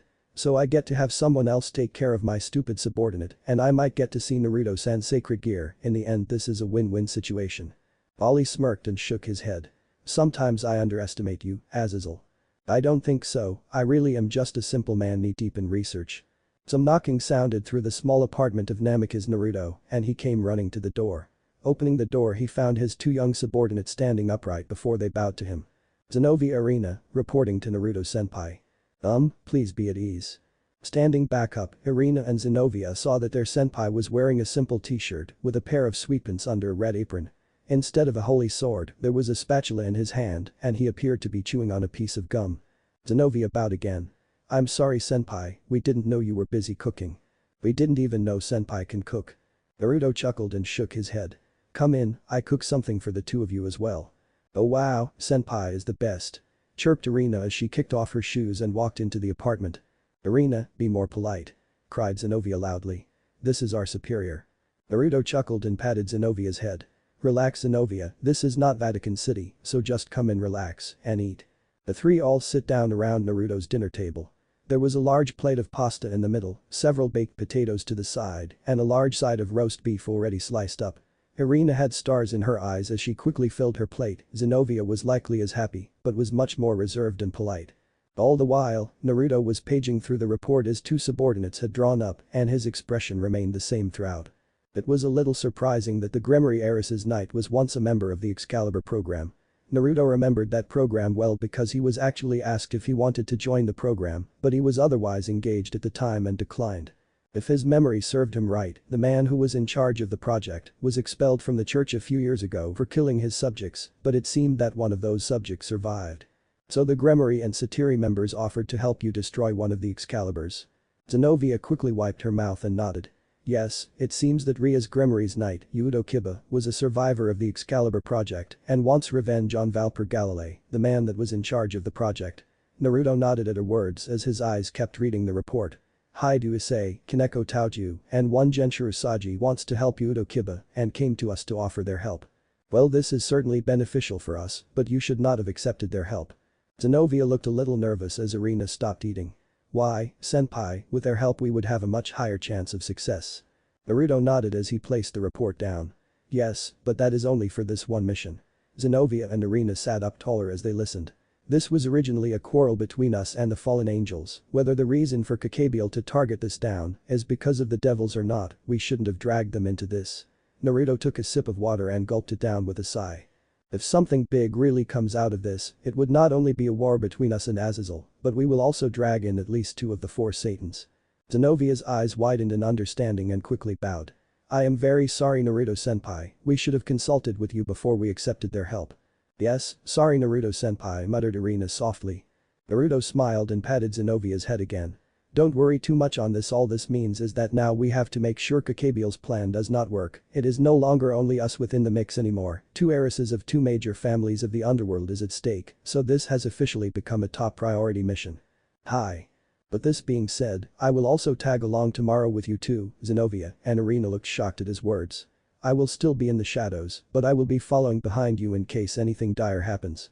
We look forward to officially working with you, senpai. Zenovia said as Irina nodded along. Naruto smiled and nodded back. Gabriel, I think it is time that I teach you a lesson. A slight twitch of a finger sent strong vibrations along a thick tree branch, but it went unnoticed to the several people below the towering tree.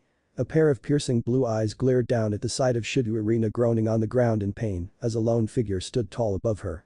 The man had a crazed expression on his face as he pulled Irina's Excalibur mimic from her arm, a manic chuckle passed through his lips as he wrapped the holy sword around his own arm. Standing about 20 feet above the man, Naruto crossed his arms together and resisted the urge to cut the man down on where he stood, but he needed to wait for the right moment. Apparently, his cute little subordinate was being used as bait for the devils in the town, and when all the devils and church affiliates had gathered, they would land a decisive strike. Knowing that she had to make sure her senpai's location and presence remained a secret, Irina remained on the ground in silence, and Zenovia ran off ahead with Kibayudo, also knowing that she would have to come back and regroup very soon. Freed cells in Naruto muttered inwardly as he shook his head. Naruto remembered the silver-haired man from a few years back when he was asked to evaluate some new generation exorcists for the church. Freed was one of the top students of the church and adapted very well in using holy swords, but he was soon expelled for being too bloodthirsty during missions. Naruto had never heard from his since, but he seemed that he had sided with the fallen angels and was one of the people who stole the Excalibur blades. It was sad to think that this type of exorcist turned heretic was not very uncommon. With the church's increasing ambition to gain more manpower against the other 2 factions, many resources were squandered on mentally unstable individuals who would not be able to handle any sort of sudden power. Their minds were already inclined to violence and battle and would not be fit as an exorcist for the church. Naruto himself almost had the same problem almost a decade ago, but that issue had long since disappeared. The blonde was broken out of his thoughts as a red magic circle appeared a little ways away from Irina, and with that Freed instantly hid behind some trees. Several figures emerged from the red light and they all rushed ahead when they saw Irina. The girl Naruto remembered as Asia immediately tried to use some sort of healing power to help Irina, and by the looks of it, it was working. Then, as much as Naruto wanted to avoid it in order to focus on his mission, his eyes landed on his childhood friend's form. Akeno was still dressed in her school uniform, which made her look stunning in Naruto's opinion, and she stood next to her comrades as they tried to understand the situation better. Naruto's eyes were locked onto Akeno as she offered her own suggestions on the situation and wondered what would happen in the near future. The kiroy senko had heard of the Ikatsuchi no Maiko before, but he didn't know that it was his childhood friend. As the queen of the Grimoire heiress, Akeno seemed to have made a name for herself with her stronger magical power and distinct use of thunder. She was not someone that the church would target anytime soon, and that made Naruto feel better. The last thing he wanted was to be forced to choose between his duties and his dear friend.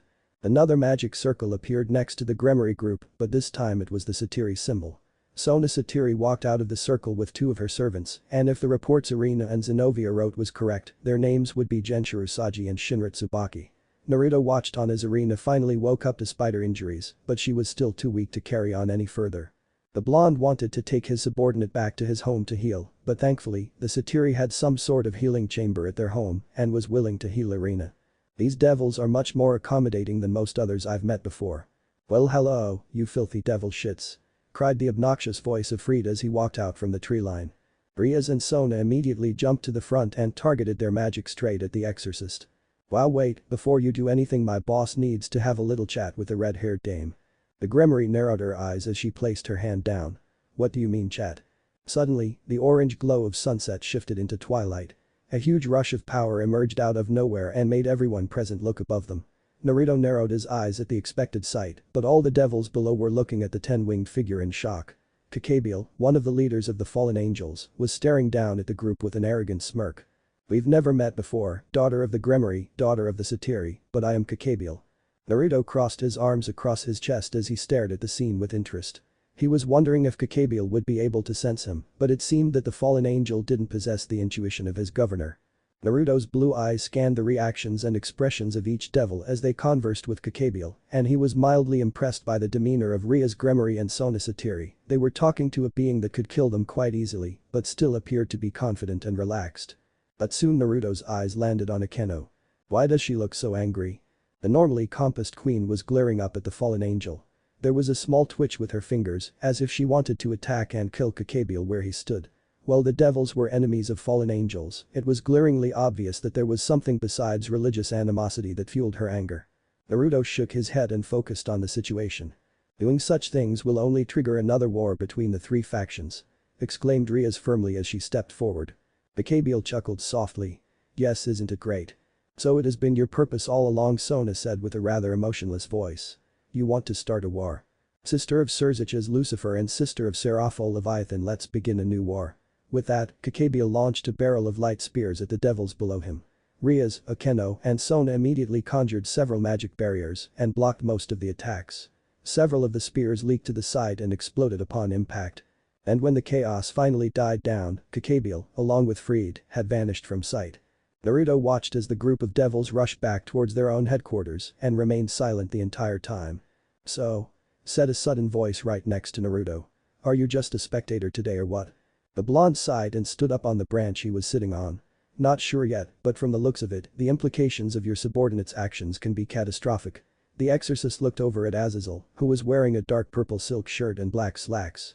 You are going to stop him yourself. And miss out on the chance to see you use your true power. Replied the governor with a chuckle. No way. Naruto leaned back against a tree in silence. The fact that you are here tells me that Michael intends to treat this as high priority, so as long as you follow your orders and deal with Cabal, I have nothing to worry about. I will kill him, Azazel said Naruto very seriously. This is the last chance I am giving you to take him back to the underworld. If he goes any further than this, then I will cut him down. Azazel turned to face the town and sighed. I also have a personal limit on things, Naruto-san. The moment Cabal violated my direct order of leaving the other factions alone, he was no longer a member of my faction, so kill him as you please. Naruto sighed as he stood tall. I'm going over there now, are you coming? Follow me, I have a good spectating area set up already. The purple dome of magical power surrounded Kuo Academy within seconds as the Satiri group pooled their power together into a protective barrier. It appeared that Sona Satiri wanted to keep the battle within school grounds in order to avoid involving humans, but it was optimistic sentiment at best, since a barrier like that wouldn't have enough power to prevent Cabal from destroying it. Naruto stared at his school of 3 days with interest as he stood precariously on a steel beam. Azazel's praised spectating area was actually the construction site of an unfinished skyscraper. He had a few chairs set out on a large beam of steel and left a vintage bottle of wine breathing for the past 20 minutes. You are enjoying this way too much, muttered Naruto without looking back at the man who was sipping on his wine. Azazel chuckled and twirled the wine in his glass. Well, this really is like a show for me and should be for you as well. The fallen angel crossed his legs and leaned back fully on his chair. You get to see just how powerful your subordinates are after all. They are two holy sword users of the church. I heard that it took quite a bit of effort to recreate capable users. Creating new ones are easier than to find natural ones, this just saves time. Naruto said casually as he sat down. What really matters is the user, it really doesn't matter if they can hold the blade if they can't use it to its full potential. Have you ever used a holy sword? Naruto smirked as he poured himself a drink. Well, I've used several Excaliburs before, but they really aren't my style. Azazel smirked before he downed his wine in one gulp, so the man said as he placed his glass down. While we watch, how about you tell me something I am very curious about? It depends on what it is. How old are you? Naruto was genuinely surprised and chuckled a little. I am 18 years old in October. Azazel started to laugh and shake his head. How in the world do you do it? The man continued to chuckle as he poured himself another drink. You aren't even 20 years old and you have become one of the most influential people in Vatican City. How did you become so powerful with so little time? The blonde smirked and shrugged. I really can't say. I have met some of the most talented and hardworking people in world, but even they lack the certain degree of power you have. Azazel appeared to be genuinely surprised at all this. Based on my assumption, you have a sacred gear that is one of the 13 Longinus, but even so, mastering such a powerful weapon takes not only time, but gargantuan amounts of effort. Now I don't know if you really have mastered your powers yet, but either way, for you to have gained such a position in the church really tells me that you have done something incredible, or else Michael wouldn't put so much faith in you.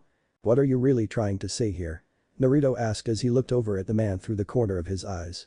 I find you extremely interesting, Naruto-san, and I really want to know how you managed to get so powerful so quickly.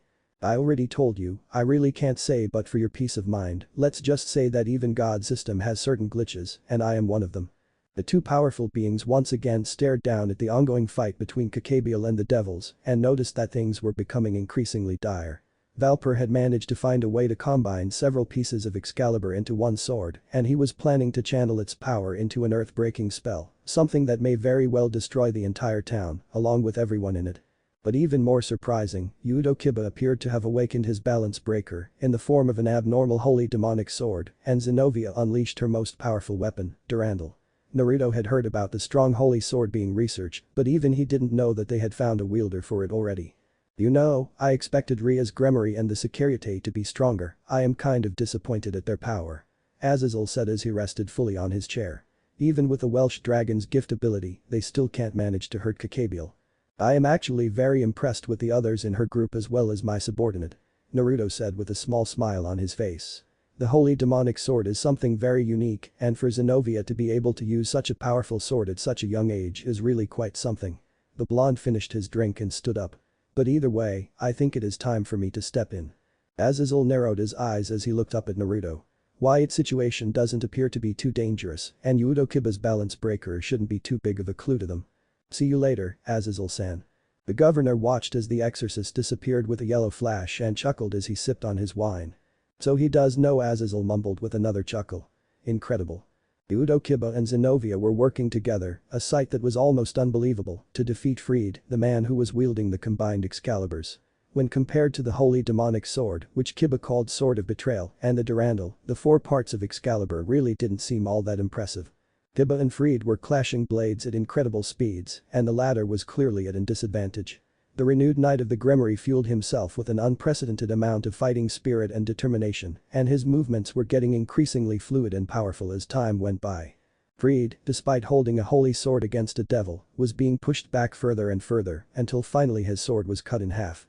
It broke, cried the crazed man in shock. Kiba smiled and slashed through Fried's shoulder for good measure. My power has surpassed that of Excalibur, said the knight as Fried fell to the ground groaning in pain. Zenobia stood next to Kiba with a smile. Nice technique, Yudo Kiba, that was most impressive. Thank you, Zenobia-san. This should be impossible. Stuttered out Valper as he backed away from the scene in fear. Opposing forces shouldn't be able to work in sync like that, something is terribly wrong. The man was trembling on his feet as he backed away from Kiba and Zenobia. Fried was down, and he had nobody to protect him. I am going to end you, Valper muttered Kiba with a strong glare. Valper suddenly had an enlightened expression on his face as he fell to the ground with a crazed smile. His fingers were twitching uncontrollably as a demented laugh escaped his lips. I understand now, it must be because the Satans and God purr. Before the man could finish his sentence, an invisible blade of wind sliced through his shoulder, which made him cry out in pain. The man's eyes widened in shock as he saw his right arm being severed from his body and fell to the ground. Blood spewed out his stump of an arm as he let out a cry of anguish. "You really are a smart man, Valper, but I can't let you say any more," said a voice from far away, all the way back to the main school building. Tiba instantly turned back to face the new voice. "Who's there?" Rias, Akeno, Issei, Asia, and Kaneko all turned back to see who was the one that attacked Valper, but all they saw was a shadow that was still covered by the darkness. The silhouette became increasingly apparent as it walked up to the scene. "Senpai!" cried out Zenobia as she turned and bowed. "I'm sorry I couldn't finish the mission myself, I didn't wish for you to be bothered." Rias and her peerage were all shocked to hear that the two holy sword users actually had a superior, they had never even suspected it. "So Michael did send more than just two holy sword users," muttered Gabriel with a smirk on his face as he hovered in midair. Soon, the dim street lights and moonlight revealed a pair of dark silver slacks as a man walked into sight. The heel of his fine tailor-made shoes sent steady beats of steps as more and more of the man was revealed. A dark silver sports jacket was shown to be worn over a black silk shirt and an elegantly placed cross was hanging around the man's neck. Everyone's eyes were locked onto the figure as he stepped into the light. Rias and Issei were the ones who noticed the blonde hair first and were in shock. "What are you doing here?" the security asked as his eyes widened in shock. Hiba, Asia and Kaneko immediately recognized the man's face and were also extremely shocked. "Why, you're Zenobia-san senpai." Naruto-kun Akeno was visibly shaking as she slowly backed away from the scene. "Why are you here?" The face of Namikaze Naruto was revealed to everyone. His piercing blue eyes scanned his surroundings as he maintained a slow but steady stroll into the scene. His hands were slipped into his jacket pockets and appeared to have no weapons on him. The blonde looked at everyone who was staring at him and he saw all the surprise they had in their eyes, but one person in particular made Naruto stop and stare. Akeno carried a blank expression as she stared at her childhood friend who just walked into the scene. For a few seconds, her mind refused to comprehend the very obvious sight, but soon the truth started to dawn on her. Naruto was the superior of the two holy sword users, he was an affiliate of the church, and above all, he was her enemy. Naruto felt extremely guilty as he looked into Akeno's blank eyes, but reminded himself that he had a mission to finish. Zenobia ran over to her senpai and stood beside him. "Senpai, the Excalibur swords have been destroyed, but the earth-breaking spell is still active, and fallen angel Gabriel intends to see it to the end." "I know, I have been monitoring the situation." "So young," said the voice of Gabriel, which sliced through the silence like a hot knife through butter. "Do I really seem so weak in Michael's eyes that he only sends children to fight me?" A soft laugh escaped his lips as he shook his head. "No matter, this town is going to vanish in a few minutes and all of you will be dead. I'm sure that will teach Michael not to underestimate me next time." Gabriel placed his hands on his hips as he chuckled, looking down at everyone with glaring condescension. "No," Valper muttered weakly as he knelt in a pool of his own blood. "He is no child." Naruto stared up at Gabriel as everyone else looked over at Valper. "By the order of Michael-sama, I will eliminate you," Gabriel spoke Naruto with a casual and relaxed voice. "Eliminate me?" Gabriel asked with a chuckle, "as if a lowly exorcist can defeat me." "Hey Gabriel-sama!" cried out Valper as loudly as he could. "He is not just any child, he is the Vatican's most powerful exorcist." Everyone's eyes widened again at the announcement. "And Namikaze Naruto, he is extremely dangerous." "The most powerful exorcist?" exclaimed Rias as Issei and Kaneko stood in front of her protectively. "Impossible, he is the kiroy senko." Akeno's breathing increased in speed as she stepped back more from the scene. Gabriel looked more serious as Valper forced himself to his feet. "I never thought Michael-sama would send someone like him to stop us." The old man looked extremely scared as he edged himself closer to Gabriel. "He is the kiroy senko and is the Vatican's most powerful soldier." Valper was visibly shaking as his arm continued to bleed. "We should retreat while we have the chance, he will kill us both." Rias was growing increasingly worried along with the rest of her peerage. For Valper to want to escape when Gabriel was clearing having a very large advantage suggested the power of the kiroy senko. Rias had heard of the infamous exorcist before, her brother and sister-in-law had discussed the very same person at length that last time she was in the underworld. Even Mao Lucifer and the strongest queen few a little worried of the church having someone so powerful under their command. It was not every day that someone could destroy armies alone and come out without a scratch. Zenobia was also very shocked. She knew about her senpai's reputation inside and out of the Vatican, but after seeing the strength of Gabriel, she was shocked that Valper would suggest their retreat. Was Naruto's strength really so terrifying that even a 10-winged fallen angel would have to flee from him? "I think you are overestimating this boy's power," Valper said Gabriel with a smirk on his face. But for someone so young to have such an infamous reputation, Valper grew increasingly concerned as Gabriel trailed off. Alper spoke Naruto softly as he looked over at the old man, who immediately flinched. So even after the church expelled you, you still continued to research on creating artificial holy sword users. How many lives have you taken? How many children have you sacrificed? The blonde looked angry as he glared over at the old man. So started Cabal again as Naruto turned his attention back to the fallen angel. You are the infamous kiroy senko. It's hard to believe that you are just a kid. Cabal, it's hard to believe that one of the leaders of the fallen angels would do something so petty. Naruto maintained eye contact as he walked up to the fallen angel. If you really want to start a war, then attack the Mayu in the underworld, not lurk around their younger siblings like a pathetic rat. Cabal visibly looked angry and growled a little at Naruto as Issei stepped back. Hey, do you really have to make him more angry? Hiba decided to speak up. Naruto-senpai, are you on our side?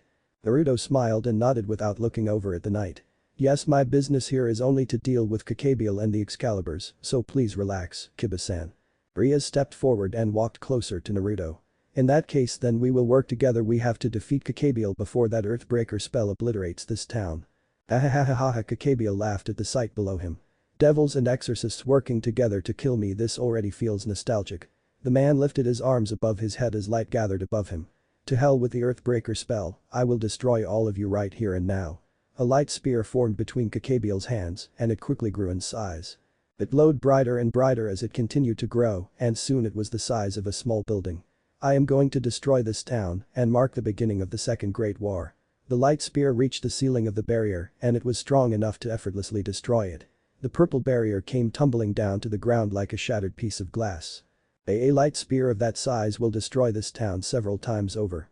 Cried Kiba as he stood protectively in front of his king. Shit, what the hell do we do?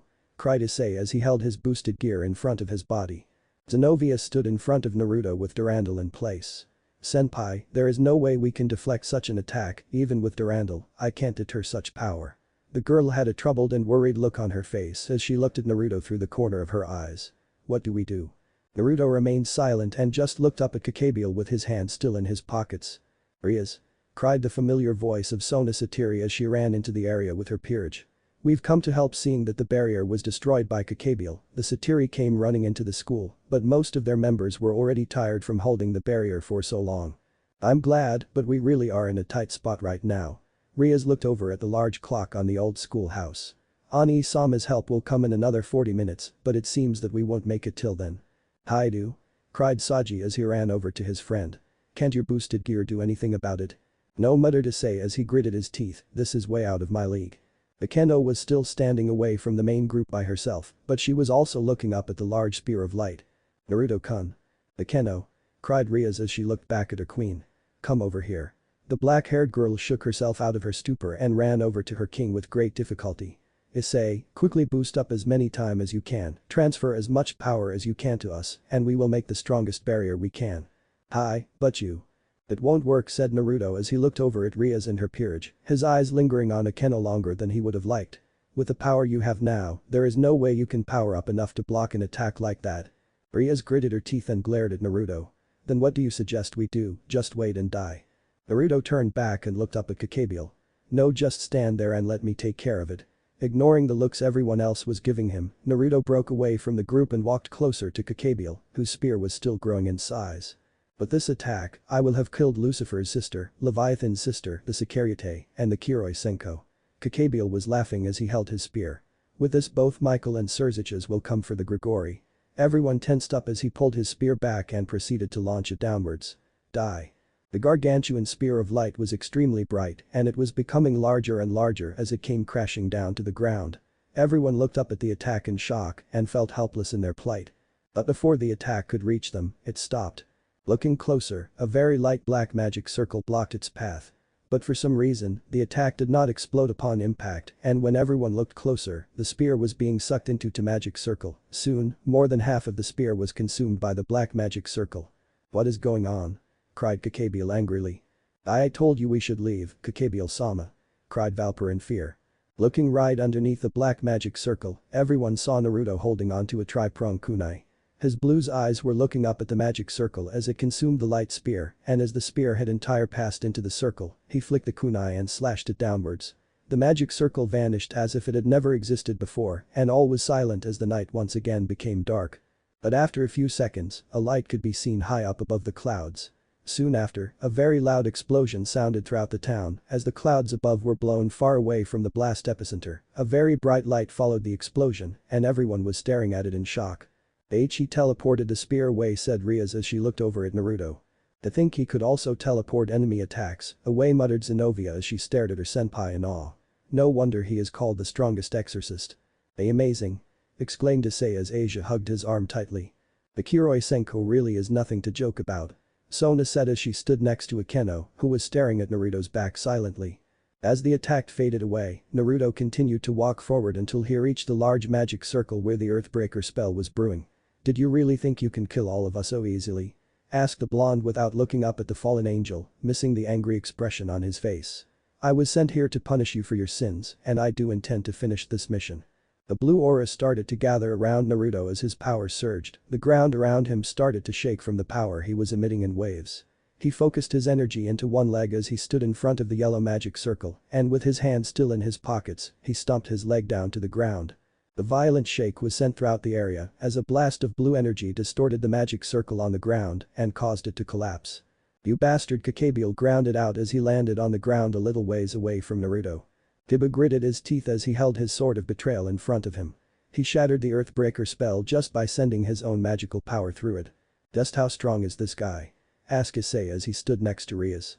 The Grimoire heiress was suddenly reminded that the man in front of them was in fact the childhood friend of Akeno, and she quickly looked at her queen, who was standing right beside her. Rias immediately noticed the blank expression on Akeno's face, which was something she could understand. It must have been hard for Akeno to find out so suddenly that one of her most important friends was in fact an exorcist.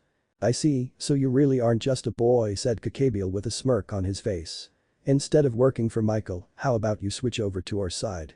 Zenobia glared at Cabal for his suggestion. We will provide you with endless resources, we can give you all the power, money and women you can possibly want. Cabal chuckled as placed his hands on his hip. Why work for the church when your leader is already dead? Naruto's glared hard at Cabal as he flared his aura. You really do want a war? What are you saying? Cried Zenobia as she stepped forward. What do you mean our leader is dead? Cabal grinned as he traced his chin with his fingers. Oh, I wasn't supposed to tell, but since I'm starting a war, why the hell would I care? The fallen angel let out a boisterous laugh as Naruto gripped his fists. In the Great War, all 4 Satans along with God died. Shock coursed through everyone's mind as the incredible news registered in their heads. God died. Mumbled Zenobia as she shook. You lie, that is not possible. Cried Rias as she glared at Cabal. Alper, who was still kneeling on the ground, smiled. So I was right, it is the only reason why holy demonic swords can exist. There is no way God has died, I can still feel his love. Cried Asia in tears as she led it against Issei for support. Cabal laughed at the reactions of the people around him. I'm not lying, Michael has been the one operating heaven and the angels since the Great War, if you don't believe me ask Kiroy Senko-san over there. Zenobia staggered a little as she looked at Naruto. Senpai, is he telling the truth? Naruto sighed as he turned back and ruffled Zenobia's hair. I'm sorry, I should have not let him finish that sentence. Tears started to well up in Asia's eyes and Zenobia fell to her knees. This is something that normal devils, angels and humans should never know, I'm sorry that you had to find out this way. Asia. Cried Issei as the blonde girl fell to the ground unconscious. Haha, I've been looking forward to seeing how people will react to the news, it was oddly amusing. Exclaimed Cabal as he laughed. Just wait until I leak this news to Vatican City, I can't wait to see how you people will deal with that. Zenobia shut her eyes as she dropped Durandal to the ground. Oh, I can't wait for this war to start. Before he could finish his words, the air in his lungs was forced out as a powerful fist lodged itself against his stomach. Cabal stared into Naruto's eyes as he felt pain course through his body, the force behind that one punch was incredible. The blonde then kneed the fallen angel hard in the face and felt oddly satisfied when he felt his nose shatter on impact. Cabal's body was sent backwards as his head was launched back, and when Naruto saw this, he followed up with a hard kick to his midsection, sending Cabal flying backwards until he crashed into a large tree, causing it to topple over. That's so fast. Exclaimed Kiba. Cabal growled as he forced himself to his feet. Why, you brat. He created several light spears around him and sent them all at Naruto, but he was shocked to see that he was already in front of him. Another hard punch landed on his right cheek and several of his teeth were knocked out. His eyes widened again when Naruto, who was right in front of him, disappeared with a yellow flash, and before he could even see where he went, a strong kick landed on his back. Blood spewed from Gabriel's mouth as he was sent crashing into the ground with a stomp. You are marked, so there is no way for you to escape now. This must be the kiroy senko's teleportation spell, thought Sona Satiri as she stared at the scene in awe. Gabriel struggled against the foot that was stepping on his back and suddenly summoned all of his wings. The raven-colored feathers were all as sharp as blades, and all 10 of his wings slashed at Naruto at once, but once again, the blonde had vanished. Before Gabriel could raise his head to look around, another foot stomped on his head, burying his face into the dirt.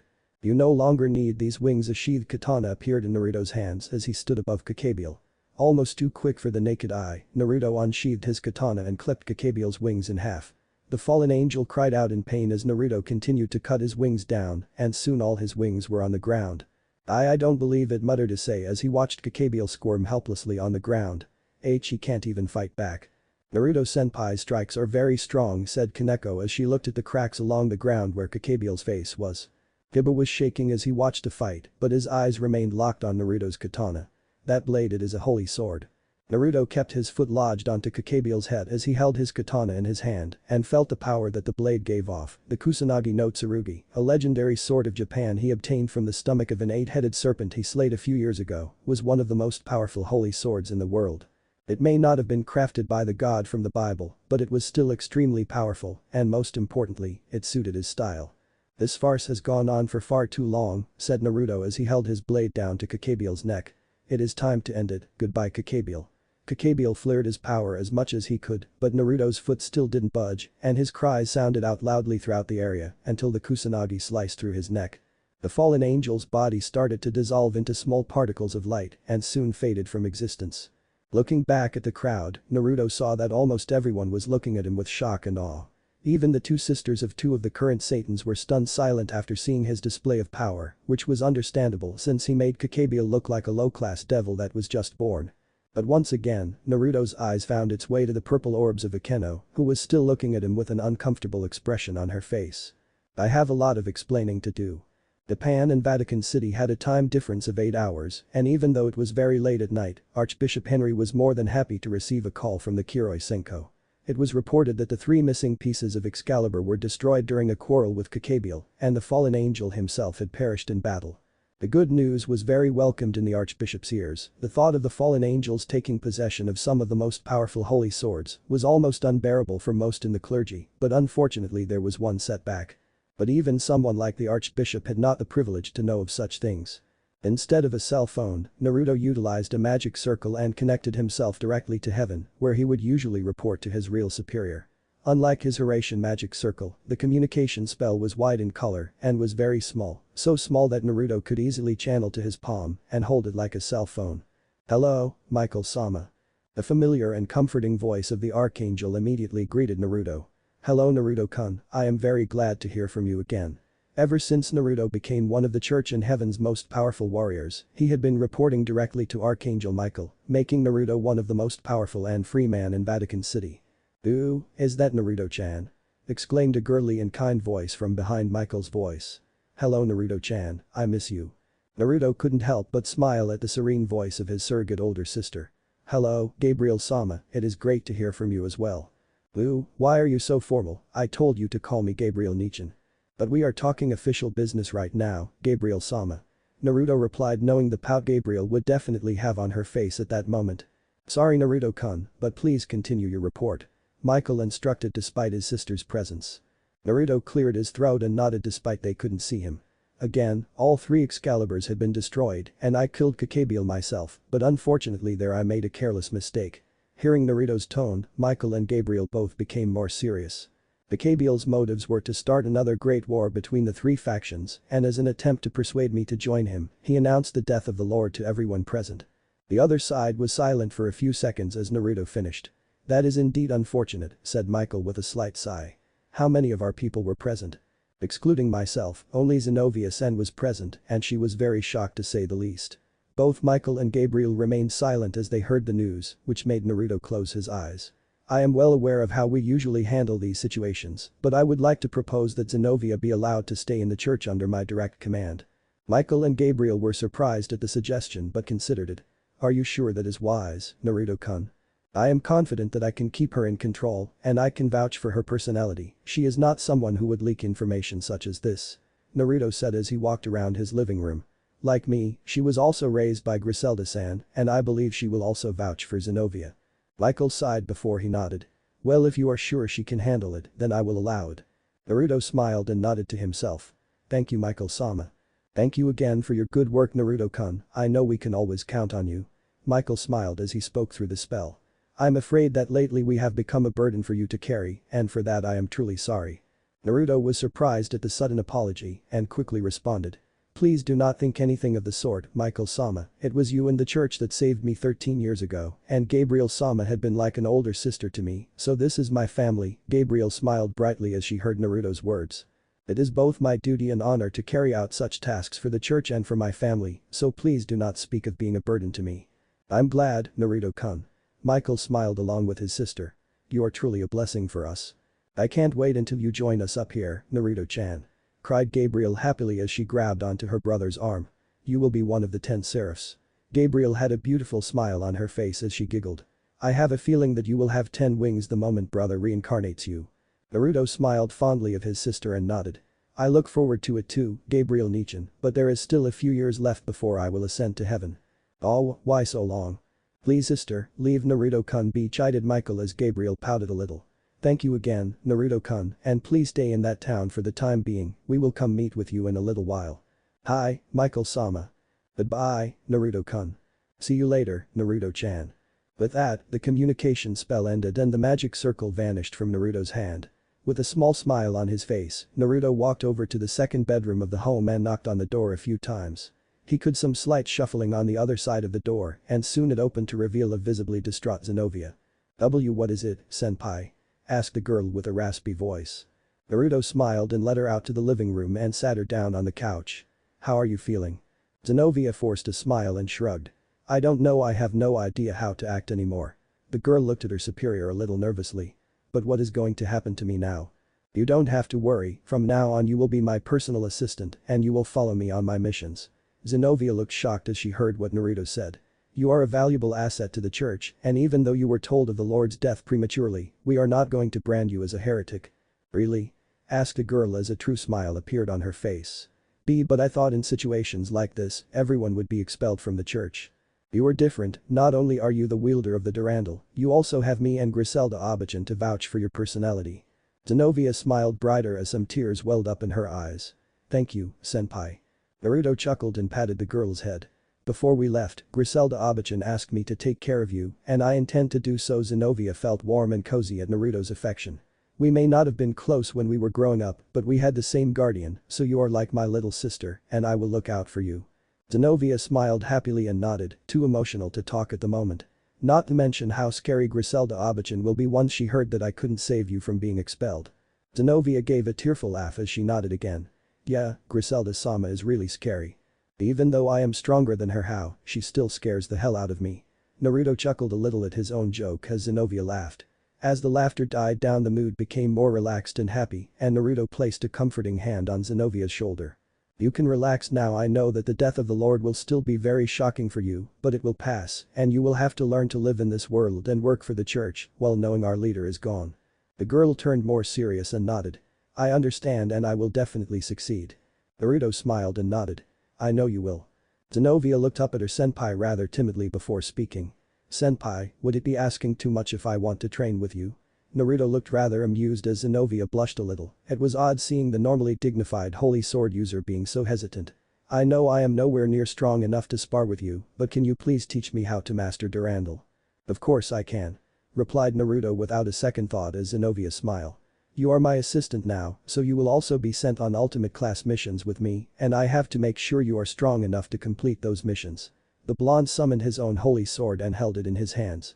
This is the Kusanagi no Tsurugi, a blade the Shinto god Susanoo found in the carcass of the Yamada no Orochi. I also found this when I was sent on a mission a few years ago to kill an 8-headed serpent. It might not be as flashy as Excalibur or Durandal, but I assure you it is just as powerful. Naruto smiled and placed the blade on his lap.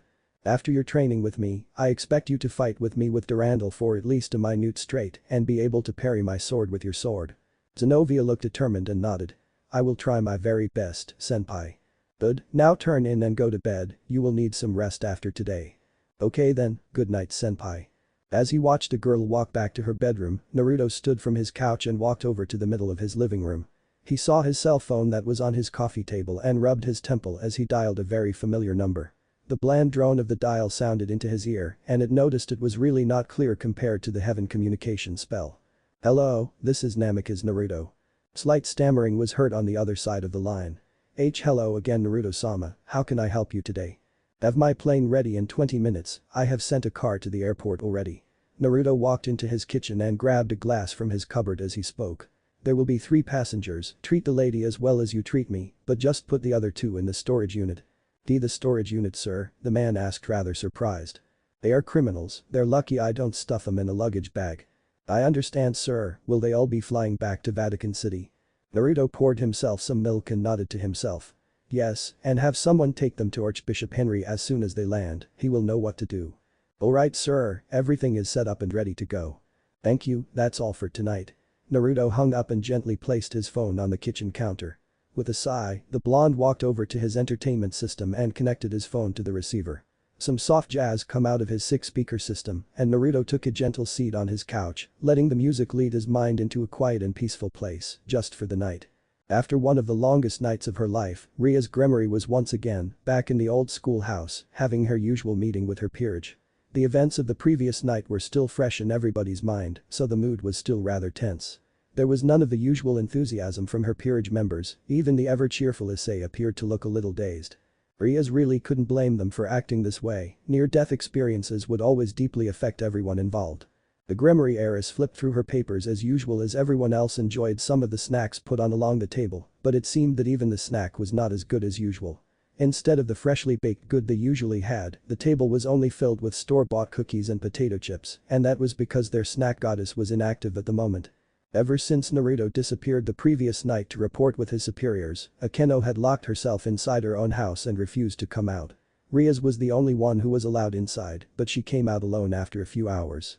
Almost 12 hours have passed since then, but Akeno was still locked inside her room and her friends were getting worried. "But you, why are we still here?" asked Issei politely as he looked over at the red-haired beauty. "The meeting ended half an hour ago." Rias sighed and rested her elbows on her desk. "You guys can go if you want, I just wanted to see if Akeno would come today." Asia walked up to her king's desk looking concerned. "Is Akeno-senpai okay?" asked the girl timidly. "What happened to her? I thought I already healed her last night." Rias smiled at the girl and waved her off. "Don't worry Asia, Akeno is not hurt, at least not physically anyway."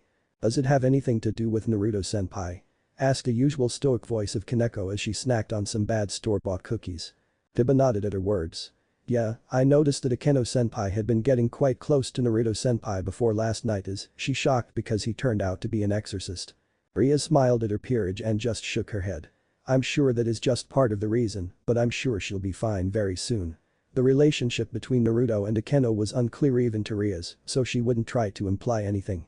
"I will go visit her later, I'll try to make feel better." Issei sighed as he slumped down on the couch. "I can see why Akeno-san would be so shocked, none of us expected Naruto-san to be an exorcist, but he turned out to be someone so amazing." The secretary ran his fingers through his hair as thought back to the previous night. "I mean all of us together couldn't even land a hit on Cabal, but Naruto-san killed him without even trying."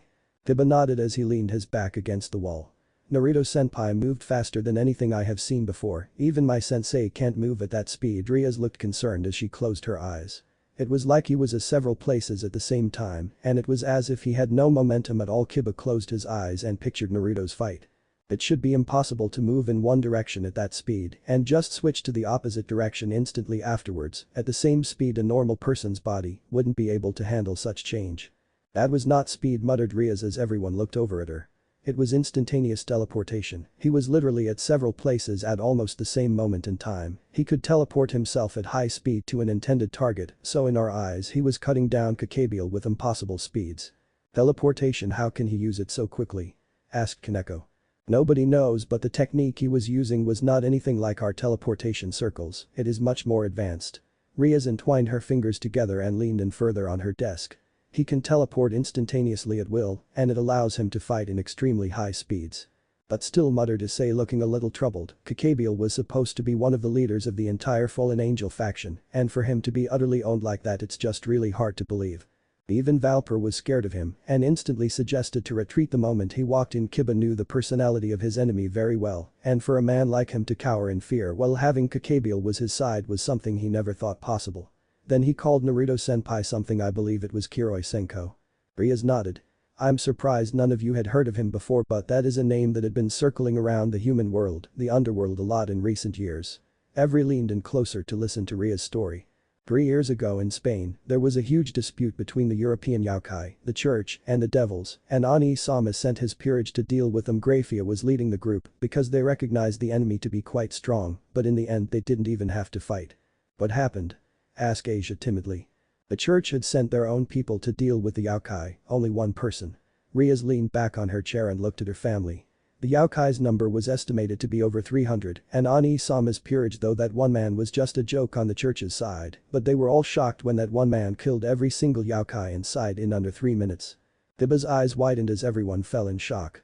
But that's impossible. Rias sighed and nodded. That was what Grafia thought at the time. In her report, all they saw was the man vanishing in small yellow flashes, but these flashes moved at an unprecedented speed, so fast that the yokai didn't even have the chance to retreat before they were all destroyed. Ria's peerage was stunned silent at the thought of such a monster. This event gave birth to the name Kiroy Senko, and he had become a terror ever since. How did someone so powerful just randomly appear 3 years ago? Asked Asia in shock. Ria shook her head. The incident in Spain was not the first incident. There had been many other times large groups of fallen angels, yokai, and even devils were slaughtered and left for dead, but those times nobody saw who killed them. Spain was the first time ever that someone had witnessed the Kiroy Senko at work. Rias could still remember the day she and Akeno heard about the incident. Even Ani-sama said that the church will have a huge advantage over the other two factions just because of this man, and had listed finding out who he is as one of the top priorities for all devils. So have to notified Surzich's-sama about Naruto-senpai, but you? Asked Kaneko, looking more focused than usual. Yes, I sent him a message right after we were done last night, and I am still waiting for a reply. Rias bit her bottom lip a little in thought. If the Kiroy Senko is in this town, we have to make precautions about him attacking us. We might have to escape to the underworld for the moment. Holy hell, I can't believe this guy can force us to leave just by being here. Issei leaned forward until he was sitting on the very edge of the couch. Someone who is our age, he is the same age as Akeno-san and Butchu. Yes, that was very surprising to be as well. I was expecting him to be someone at least in his 30s. The Gremory heiress crossed her arms and sighed again. But it doesn't matter, school starts again tomorrow, and if he is still attending then we and Sona's peerage may have to take a leave of absence. You don't have to do that, said a sudden voice from the window, and everyone looked over to shock as they saw Naruto leaning against the window pane casually. I have no intention of attacking any of you while I am in town. Kiba was the first to react and jumped in front of Rias with his sword of betrayal in his hand. Kaneko and Issei soon followed, both in their battle positions, and Asia quickly ran over to Rias and prepared her twilight healing. Rias herself felt very intimidating, but forced herself to walk forward. Naruto-san, what can I do for you today? The blonde sighed and crossed his arms. I would like to start by saying that my business in this town is only with Cabal and his culprits. Now that my mission is over, I will not attempt or threaten anyone in this town. Rias stared at the man for a few seconds before she gestured to her peerage to relax, and they lowered their weapons. There is no need for you or the Satiri group to leave for the underworld, because I don't think I will be staying here for long anyways. Rias nodded and crossed her arms as well. I understand, but you must understand that we want to keep our distance from you. Yes, I am well aware, and I don't blame you. Naruto had a small smile on his face as he rubbed the back of his head. My actions haven't exactly been kind to my reputation, and I am more infamous than famous, but I assure you that I am not someone that only kills and destroy. The blonde leaned against the pane of the window as he spoke. My duty is to maintain balance between the three factions and make sure that no great change occurs that will affect our current peace, so as long as you don't try to assassinate anyone too important, you don't have to worry about me. That is quite ironic as your presence shifts the balance of power greatly to the church, said Rias, feeling more like her usual self. Naruto smirked and shook his head. I think you think too greatly of me. I am not powerful enough for such things, but if I must say, I believe my presence had only balanced the powers even better. Rias narrowed her eyes at the man as he spoke.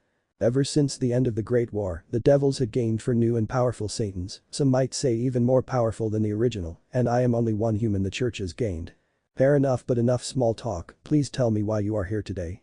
I am here to clear things up a little. Naruto cleared his throat and looked over at Kiba. Valper is currently on a one-way flight back to Vatican City, and I have ordered my people to lock him up in one of the deepest jails in the Vatican. He will never see the light of day again." Kiba was a little surprised, but nodded nonetheless.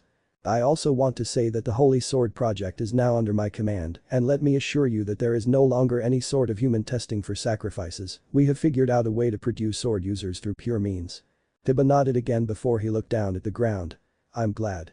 I know it isn't much, but on behalf of the church I would like to apologize to you, Yudo Kiba. What Valper did was unforgivable, and it was our fault that he was allowed to operate for so long." Naruto gave Kiba a small bow before looking back at him. "But I will personally make sure that nothing of the sort will happen again." Rias gave a small smile and stepped closer to Naruto. "You are rather humble for a man of your power. Believe me, I am not an arrogant old fart like most of the people think I am. Remember, I am the same age as you, Rias-san, and I do want to act my age. I believe we also owe you a thank you for saving us last night. Without your help we, along with everyone in this town, would have been killed by Cabal." Issei nodded along with a grin. "Yeah, thanks a lot." Naruto gave a small smile and shook his head. "You are very welcome, but I was only doing my job." Rias and the others offered him their smiles for his words. "Well, that was all I wanted to speak to you about, so have a good night." "Okay, goodbye, Naruto-san." Rias replied politely. Naruto turned back and was about to leave, but he hesitated. "May I please ask where Akeno-chan is at the moment?" asked the man without turning back. Rias was afraid that this question would come, but just shook her head. "I'm sure you know that Akeno, out of everyone, was the most shocked last night, so I don't think telling you where she is such a good idea right now." The blonde closed his eyes and nodded. "I understand." He turned around and stuck his hands into his pocket. "I will still be in town for the next few days, but in case I don't see any of you again, goodbye." With that, Naruto disappeared with a flash of yellow, just like the previous night. The sun was finally beginning to set after seemingly long day, and its orange glow gave off a very warm and homely aura to everyone on town.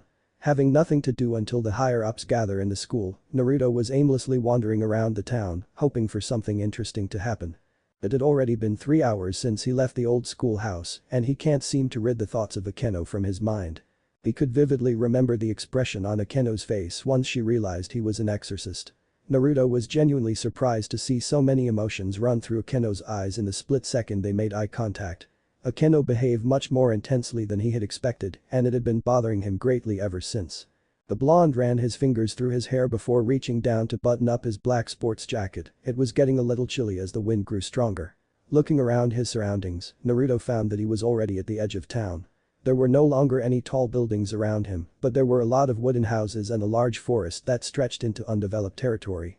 There was a lone staircase at the bottom of the forest, and it apparently led up to some sort of clearing. Seeing how he had nowhere else to go, Naruto made his way towards the stairs. "I wonder what is up there." The sun was setting faster than Naruto had expected, and soon the stairs were almost too dark to see, but there was some light coming from the top of the stairs.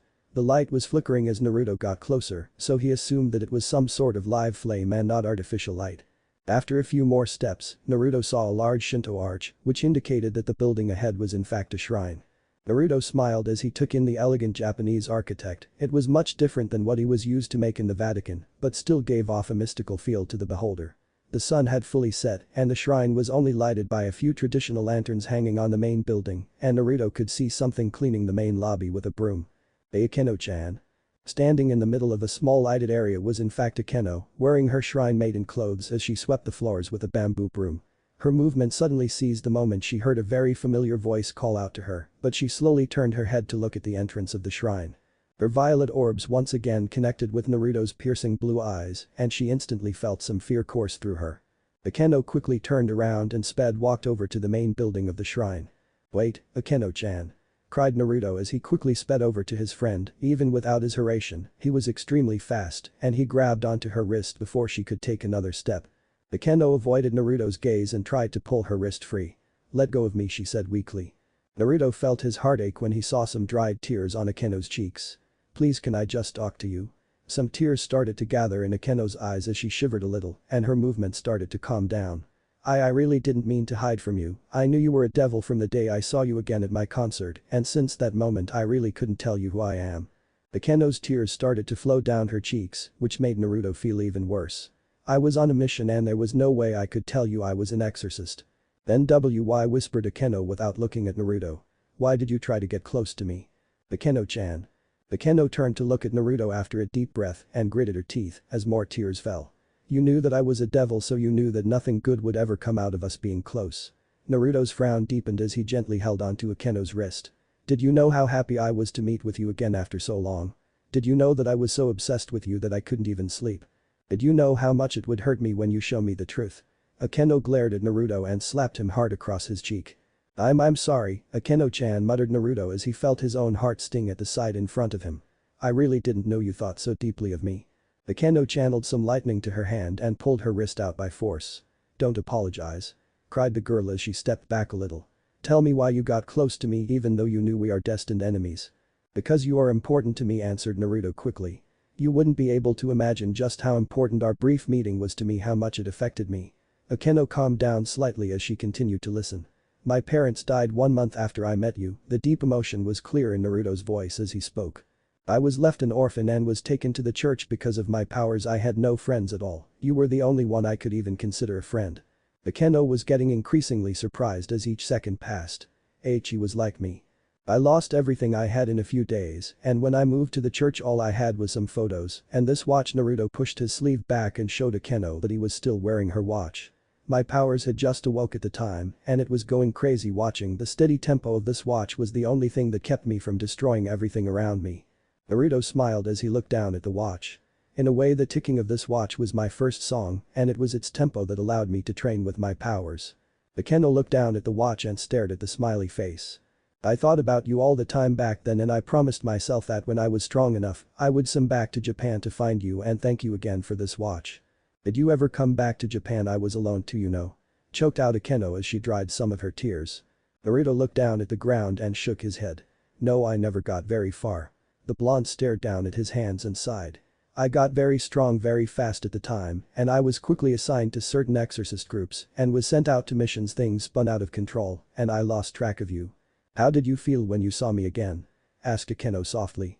I wasn't sure if it was you at first when I saw you standing next to Ria's grimoire, but when I realized it was you, and I was very surprised. Naruto stepped closer to Akeno again and was happy she didn't move away. I never thought I would see you again after so long, but my feelings started to bubble back up to the surface. As I thought about you, I knew that I was on a mission and that you are a devil, but I couldn't help but reach out to you and get to know the real you. The blonde looked down to the ground and fidgeted a little. I'm really sorry I created such an awkward and difficult situation, but can you please forgive me? I want us to have friendly relationship. Without another word, Akeno rushed forward and jumped into Naruto's chest. Tears came rushing out of her eyes as she wrapped her arms around him as tightly as she could, as if he would vanish if she was a second too late. She pressed her cheek against the top of his chest and relished in the warmth that he provided her. You are just as important to me, Akeno choked out between sobs. You are just as important to me. Naruto was surprised to see Akeno act this way, but wrapped his arms around her shaking frame. She appeared to be very delicate in his arms, as if she would break if he would so much as pull away a little. Her body was smaller than what Naruto expected, and she fitted in his arms very well, like two pieces of a puzzle.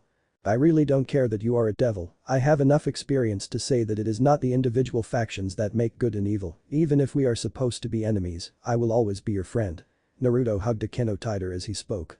I want to be your friend. I will never let you go, said Akeno in a high of emotions. The new knowledge of Naruto valuing her just as she valued him amplified her feelings greatly, and she wanted to keep him by her side no matter what. I don't care if you are an exorcist, I am keeping you with me from now on, even if I have to force Ria's evil pieces into you. Naruto remained silent to her words. He didn't want to think about the problems that may arise very soon. All he wanted to do was to enjoy a moment together with Akeno, something that he had been dreaming about since he was a young child. Once again, morning had broken and the sun illuminated the mostly peaceful town. Many people were already filling the streets trying to make it to their work on time and were oblivious to the fact that all of them could have been killed by a crazed fallen angel just a little over a day ago. Thanks to the efforts of the student council of Kuo Academy, all traces of the battle with Cabal were destroyed and all damages were fixed. No one would even know of the event. A lone ray of sunlight peeked through the curtains of a certain apartment and landed on the twitching eyes of Namikaze Naruto. The man groaned as he turned his head to the side, but he could still feel the slight heat on his face. With a slight brush of his hand, a small wind suddenly brushed against his curtains and closed it completely, shutting most of the light from the room. Damn, now, I'm awake. Naruto rubbed his eyes to clear his vision before looking at the cute smiley face watch that was on his wrist and saw that it was only 6:30 in the morning. He had another hour and a half before he would have to be at school. A small smile came onto his face as he stared at the smiley face on his watch. In the past 36 hours, he had grown attached to the watch again, he even left it on his wrist as he slept. The blonde couldn't help but feel a jolt of happiness as he thought back to the 3 hours he spent with Akeno the previous night. After they calmed down from the reconciliation, Akeno made a steaming pot of tea inside the shrine and they talked. The 3 hours of talking went by like a few minutes, topics were flying through their minds as they just enjoyed each other's company, and it felt much better than before when they still had to keep their affiliation a secret. Naruto caught a glimpse of the real Akeno last night and he really liked her. Unlike when she was a child, she was talkative and confident. Naruto could no longer see the once timid Akeno in her, she has been replaced by a smart and strong young woman. Akeno-chan, Naruto whispered to himself as he smiled. Wow, Naruto-kun, said a sudden voice from next to Naruto as he jolted in shock. Thinking about me so early in the morning? Akeno-chan, cried the blonde as he edged to the far side of his bed in shock. Completely hidden from his senses was Akeno, a completely naked Akeno, who was lying next to him on his own bed under the covers. She giggled at his shock as she let the blanket slide off her shoulder to reveal her creamy white skin and bodacious assets. For the strongest exorcist, I expected you to wake up when I snuck into your bed, but apparently my stealth is better than your senses. Naruto felt a trickle of blood drip from his nose as his eyes involuntarily stare at Akeno's wonderful breasts and cute pink nipples. At the same time he was cursing his own habit of only sleeping in his boxers, which now resembled a very tall tent. He couldn't believe someone managed to sneak inside his home and slide into bed with him without him sensing anything. He was beginning to wonder if he had extremely underestimated Akeno's prowess as a devil. What the hell, Akeno-chan? Cried the man with a rosy blush on his face. Akeno gave Naruto a saucy grin as she slid closer to him and pressed herself against chest. After you left the shrine last night I couldn't sleep, so I followed your energy signature and came here. Naruto swallowed hard as he felt Akeno's nipples harden against his pectorals. But you were already sound asleep when I got here, so I decided to join you. The blonde managed a small smile and tried to move back, but he was already at the edge. But why did you take all your clothes off? Akeno smirked and rested her head on Naruto's shoulder.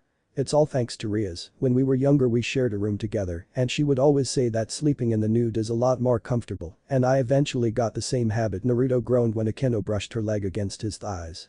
I can't sleep unless I'm nude, so sorry if this makes you feel awkward. Then not at all, mumbled Naruto as all of his blood rushed to his head. The thought of Akeno and Rias sleeping together naked really wasn't helping. I would usually only share a bed with Rias because I only sleep in the nude, but you are my cute childhood friend, so I don't mind you seeing me like this. Akeno was having the time of her life, seeing Naruto blush and stutter like a young teenager, and decided to push him even further. Wow, Naruto-kun, you are very red. Is this perhaps the first time you've seen a girl's naked body? You know I grew up in the Vatican, right? Muttered Naruto, looking even more embarrassed than before. Akeno giggled and nodded. Oh, I know, but I thought you would have had some sexual experience with maybe a female exorcist during missions. I was 8 years old when I started to do missions and everyone was at least 10 years older than me. So you are still a pure boy, huh? Teased Akeno as she snuggled deeper against Naruto. Well, you're not alone, I am also a virgin. Oh really, that's great. Why, do you want my first time? Naruto's heart was beating like he had just finished killing 1,000 monsters. We are close childhood friends, how about we swap virginities with each other? I know it will be fun. Oh lord, what is happening to me? Cried Naruto inwardly as he tried to stay focused. Thank the Lord that I am not an angel yet, because I would have fallen right there and then. Suddenly, someone knocked on the door, knocking Naruto out of his stupor. Naruto-senpai, I am making breakfast, do you want anything? Zenobia asked, oblivious to the scene behind the door. Then no thank you, Zenobia, I am going to leave in a little while. Okay then, I will see you at school later. Before he slept last night, Naruto had arranged for Zenobia to enroll in Kuo Academy for the moment, and the headmaster was very willing to accept his request. It seemed that he was also under the devil's jurisdiction. So you live with Zenobia-san, said Akeno, looking more serious than before. What kind of relationship do the two of you have? She's my junior and my student right now. Naruto was a little surprised by the tone of her question, he sensed a small hint of fear and worry. Akeno had a smile on her face again as she sat up on the bed, which allowed Naruto a sigh of relief. Okay then, since you won't have breakfast here, how about we go to the cafe and grab a coffee? Sure, just let me get dressed. Naruto stepped out of his bed and made sure to pin his arousal away from the eyes of Akeno. He grabbed his clothes on his dresser, which was just across from his bed. He actually wanted to go to class today, so he started to slip into his uniform, which he didn't mind at all. Then he looked up at the small mirror that was on top of his dresser and he felt some blood trickle down his nose again. Akeno was also dressing, and when he saw her reflection she was bending over to put on a very sexy black thong, and it gave him the perfect view of her plump behind and beautiful womanhood. His hand stopped as he was buttoning up his shirt and his eyes were locked onto her bouncing breasts as she stood back up. "Hey," suddenly said Akeno as Naruto jolted in shock. "Can you come help me?" asked the girl gesturing to her bra. Naruto was hoping that his slacks were enough to hide his erection as he turned around and walked over to Akeno. She had a very pretty smile on her face as he stood behind her and it made him feel even more nervous. His hands held onto the straps and he carefully clipped them together, all the while taking in her wonderful scent and noticing how smooth and creamy her skin looked. Akeno noticed his stares and smiled before she walked over to the bed to put on her other clothes. Naruto couldn't help but stare again at her as she buttoned up her shirt and stepped into her skirt. It was the sexiest thing he had ever seen in his life. Akeno was the most beautiful woman he had ever seen in his life. He had noticed at the moment he saw her again, but he didn't expect her to be so seductive. In his eyes, Akeno was classy, elegant and beautiful, but this morning showed to him a side of her than he didn't see before. The sexy and playful girl who was quite confident in her body. Even in her usual school uniform Akeno looked gorgeous, especially with her hair down. "You look beautiful with your hair down." Naruto couldn't help but tell her his opinion. Akeno turned around and smiled at him. "Thank you." The blonde walked over and picked up the orange ribbon from the bed. "How about you keep your hair down today?" "Then what about the ribbon?" Naruto smiled and just shrugged. "You don't have to wear it every day." Akeno smiled and back and nodded, "Sure, why not?" She carefully rolled the ribbon around her finger and stored it inside her blazer pocket. She close-buttoned the pocket to make sure it wouldn't fall out during the day. "Let's go." The blonde chuckled and held out his hand. "I placed a marker at school." Akeno looked confused as she took his hand. "What does that even mean?" Sounds failed to come out of the girl's mouth as she was suddenly standing at the front entrance of her school. It all happened too quickly. It was as if they were standing still and it was the world that moved. Naruto chuckled at the shocked look on Akeno's face and lightly brushed his finger on her chin. "Hey, don't look so surprised." Looking around, Naruto saw that his assumption was true and nobody was around to see him magically appear. It was far too early for anyone to be at the front entrance. "Wow!" exclaimed Akeno as she looked up at Naruto. "So that's what your teleportation spell is like?" "Yep, pretty cool, huh?" The girl laughed lightly as she stepped back. "Cool. I can't believe it." Naruto chuckled at her reaction. "I didn't even feel us move. It was like using a teleportation circle, but it was instantaneous." Akeno wrapped her arms around Naruto's and smiled. "So that is what being the kiroy senko feels like." The blonde chuckled again and led the girl towards the direction of the cafe. "Come on, the cafe should be open by now." Naruto noticed the obvious changes in Akeno's demeanor around him. She was no longer nervous or reserved. He was very happy to discover such a happy and free-spirited side of Akeno, and he hoped she would always act like that to him. Unknown to both Naruto and Akeno, hovering far above them was Azazel, and he was suppressing his power to avoid being sensed. His eyes narrowed at the sight of Akeno and Naruto being so close to each other. "Naruto-san, what do you want with Akeno?" It was almost 8:30 and many students were making their way to class, but most of them looked at the front balcony of the school as they passed by. Everyone was surprised to see one of the two great ladies of Kuo Academy leaning on the railing while looking out to the distance. Her red hair framed her face elegantly as her blue eyes scanned the area for something. "Rias," said someone from behind the Grimoire girl, and she looked back to see her childhood friend walking over to her. "Good morning, Sona." "Why are you standing here?" asked the student council president, who was a little annoyed at the people on the main floor staring up at them. She knew most of the boys down there were trying to sneak a peek at their panties, which fortunately were safely blocked from view. Rias sighed as she rubbed her temples. "I'm waiting to see if Akeno will come to class today. She is still acting weird after the Cabal incident." Sona crossed her arms and stood beside her friend. "I heard, did you see her last night?" The Satiri heiress was also quite worried. She and Akeno were very good friends in private and she didn't like that fact that she couldn't do anything to help. "No," muttered Rias a little concerned. "I went to the shrine last night to comfort her, but when I got there it was empty." Sona also felt a little disturbed at the new information and sighed. "I tried to sense her magic signature, but for some reason she was deliberately hiding her aura and I couldn't find her." Being the pragmatist that she was, Sona placed a hand on Ria's shoulder before she spoke. "This doesn't look good at all. Instead of waiting for her to show herself, we should go look for her right now." "I think that's a good idea." Suddenly, some commotion caught the attention of the two heiresses and made them look down to the main floor. Some last-minute students were walking into the school and they were all staring at the front entrance as they whispered to each other. Sona and Rias looked over at whatever caught the students' attention and were very surprised also, but for a different reason. Now walking through the main door of the school was Akeno with her arms wrapped tightly against Naruto's own. Everyone could see that the blonde's arm was being hugged between Akeno's bodacious breasts, and Naruto himself had a small smile on his face. They were still engaged in their own conversation and basically ignored everything that was around them, which was probably for the best. Well, this is certainly a surprise. Sona narrowed her eyes at the sight and grew suspicious of Naruto's motives towards her friend. Come on. Rias quickly turned around and made her way down the stairs with Sona right beside her. They both set their sights on Akeno and Naruto and walked straight up to them. Other students slowed down to see the sight, which Rias ignored, but Sona, being the president that she was, gave them a stern stare and all of them quickly dispersed. Akeno was unaware of her two best friends coming over to her direction and was smiling up at Naruto happily. After the conversation in the shrine last night, Akeno banished all negative thoughts about Naruto and promised herself that she would keep him by her side, no matter what. She was sure that Naruto would want the same thing she did, after all, they were both very important to each other. Naruto may still be an exorcist, but she would persuade him to join into Ria's peerage and, by his reaction to her body in the morning, it would not be a very hard task for her. Why do you even want to come to class today? Asked Akeno as she tugged on Naruto's arm. Naruto smiled down at his friend and shrugged lightly. I never get to enjoy normal life like this back home, so I want to savor it. The blonde chuckled as he absent-mindedly leaned closer to Akeno. Schools back in Vatican City are incredibly prestigious and wealthy, and I either go there or someone would have a private tutor teach me these things, so classroom like these are much needed breaths of fresh air. Since you like it here so much, started Akeno a little hesitantly. How long are you going to stay here?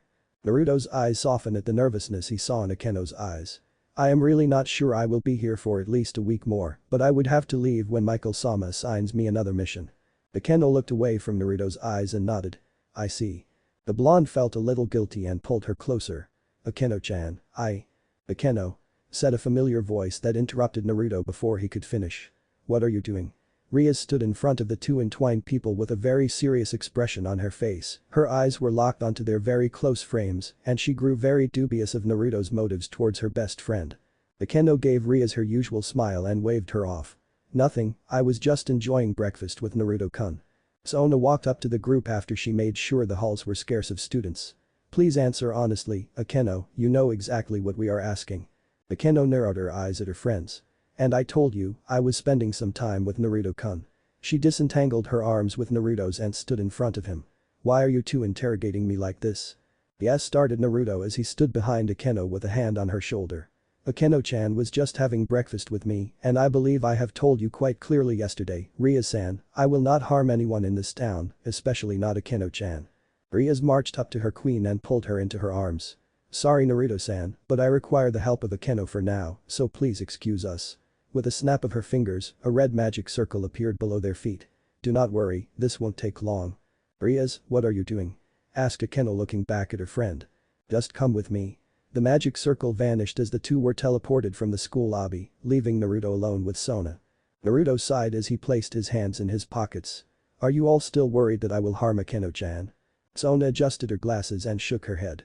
We are well aware of the relationship you have with Akeno, but seeing how you are an exorcist and she is a devil, I believe a safe distance must be kept between the two of you. The Satori walked closer to Naruto and looked up at him. Our separate factions are still very sensitive about our kinds mingling with each other, so please be mindful of our situation, Naruto-san. I am well aware of the current situation and the implications of me associating with Akeno-chan, and that is precisely why I am confused about your trying to separate us. Naruto narrowed his eyes at the young lady and crossed his arms. Akeno-chan is a low-class devil and not anyone who originated from any prestigious devil family. What dire situation could possibly arise from her being close to me? The blonde walked closer to Sona as he spoke.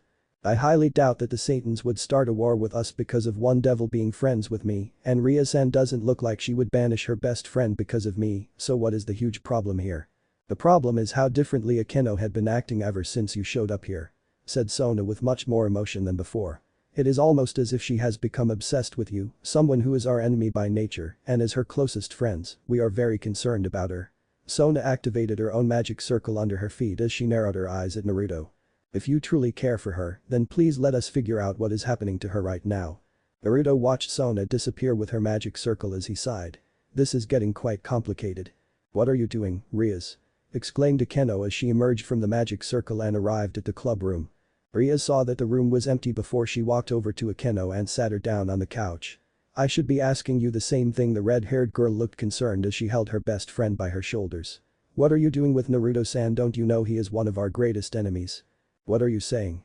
Asked Akeno, looking a little angry. His mission here is over and he has no reason to harm us. Then what about later into the future? Demanded Rias loudly. He is the kiroy senko and his job is to kill us. Akeno recoiled a little but still had an angry look on her face. What if his next mission is to exterminate us? What do you think he'll do then? Akeno bit her lower lip and grasped onto Ria's hands. I know, that is why I am trying to persuade him over to our side. Rias looked a little surprised as she stayed silent. You still have a few pieces left to use, so why not use them on Naruto-kun? Rias looked at her queen incredulously. This is crazy, Akeno. That plan was before we knew he is the kiroy senko. There is no way he will join us right now, and even if he did, my pieces wouldn't be strong enough. I don't care, there has to be a way. Akeno looked very troubled. I am just as important to him as he is to me, so I am sure he would want to stay here with me. She grasped onto Ria's hands tighter as she looked into her eyes. I know how crazy this sounds and how selfish I am acting, but I want to keep Naruto-kun in my life. Akeno, Rias whispered softly. I've never felt so strongly about anyone before. I know it sounds really crazy, but it's the truth. Akeno thought back to how safe she felt when Naruto hugged her last night and how warm she was when she snuggled up to him on the bed. I need him with me. Akeno, said a different voice from the side of the room, and Rias and Akeno looked over to see Sona walking over to them. Are you feeling okay? Asked a Satyriaris as she sat down on the other side of Akeno. Akeno sighed exhaustively and closed her eyes. For goodness sake, I'm fine. Why are the two of you making such a big deal out of this? Because you act like you are in love with him. Cried Rias loudly.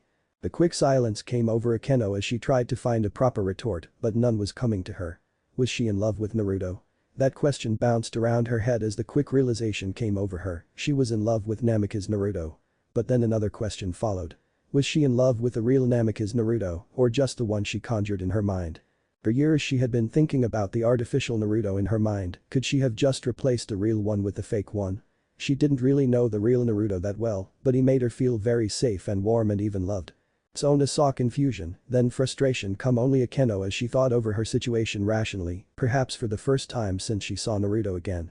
I know you both care a lot for each other, but think this through, Akeno, Sona said calmly as she clutched her friend's arm. He is one of the leaders of the church, and if you were to fall in love with him, the implications can really go either way. Rias wanted to be fair and spoke up. Your relationship may also be a bridge between our two factions, but this whole thing is a coin toss, and the outcome can never be predicted. Akeno's head was down as she stared at her hands. I can tell how much he affects you, but honestly, I don't know if I can trust him, yet Rias sighed before she continued. He is someone who had killed thousands of our comrades before, and even though he saved us from Cabal, I find him quite mysterious. We understand that as opposing forces, he would naturally have an inclination to hide his powers from us, but don't you think that he acts way too relaxed around us? Sona said as she held Akeno's shoulders. He is definitely strong enough to fend all of us off easily, but still a man of his position would receive highly controversial comments if anyone finds out he is closely associating with the devil. Is he so confident that he wouldn't care about his own superiors in the Vatican? Rias nodded at her childhood friend's words. Why would he openly desire to be with you when he works for such a strict organization? Because he is lonely, said Akeno suddenly and without thought. Excuse me? Asked Sona, a little confused. I saw it in his eyes. Akeno looked up from her lap and to her friends. Naruto-kun was alone when he grew up, he had no friends close to him, and he was sent out on missions when he was 8 years old. Rias listened very carefully at the new information. He told me that he never had any close friends with him. Everyone he worked with was much older than he was, and everyone his age would never be sent on high-class missions with him. Akeno pulled out the orange ribbon from her pocket and held it in her hand. I am the only one who he could consider a friend all those years ago, and he wants to thank me for it after all this time. Rias and Sona stayed silent but was still a little dubious about the whole thing. After all, Naruto could have made all that up. I know that this is going way too fast, and I do plan to find out what he really is like now, but please trust me when I am doing this. Akeno smiled as she held Sona and Ria's hands. I know you two are worried about me and only want the best for me, but I believe Naruto-kun is right for me, so relax. Rias closed her eyes before she smiled. I guess that's okay. But be careful. Warned Sona, still looking very concerned. Akeno smiled happily at her best friends. I will. Both Rias and Sona weren't happy about Naruto being so close to Akeno, but if asked, they would have to admit that they had never seen Akeno so happy before. Guo Academy was much more crowded than usual, and the courtyard was almost too clustered for comfort. It was the annual Parents' Day, and many older humans were dressed up classily to see their children grind away at their education. The school had been prepping Parents' Day for a long while, and the student council had placed a lot of effort into it, and it had certainly paid off. The courtyard was decorated with plain but interesting banners of freshly thought up slogans to the parents, and the caterers, unlike previous years according to some students, were on time with good quality food. Naruto was one of the first people to be at the school in the morning because of his responsibility as the school conductor. He stood on an elegant black podium as soon as it was 8 o'clock and made sure that the parents were welcomed into the school with some grand music. The rest of the orchestra was perched upon an elevated stage in the middle of the courtyard. Thankfully the weather was very nice and there was a little amount of wind to relieve everyone of the heat from the sun. The blonde had personally picked out the pieces the band would be playing, and judging by the amount of parents that decided to crowd around the school band, his choices were good. They've gotten better, thought Naruto as he looked over at his flute section. The young exorcist felt no difference between using his baton and his kusanagi, as both of them coordinated his influence over the physical realm. With a flick of the wrist, Naruto could completely shift the dynamics of his band or destroy a small army with his power, both of which include the same principle. With a gradual decrease in his movements, Naruto slowed the band down to a full stop and allowed silence to reign in the crowded courtyard. He smiled at his band members and many of them returned the gesture, all happy their performance had attracted so much attention. Naruto turned back to face his audience with great confidence and smiled as he gave them a polite bow. "Thank you for listening to us." Applause almost instantly shrouded the area as the parents gave their token of appreciation to the school band, which, in the majority's opinion, was much better than before. Many could still remember the middle-aged, extremely tanned Japanese lady with white blonde hair conducting the band. Their performance had more dissonance than a modern construction site.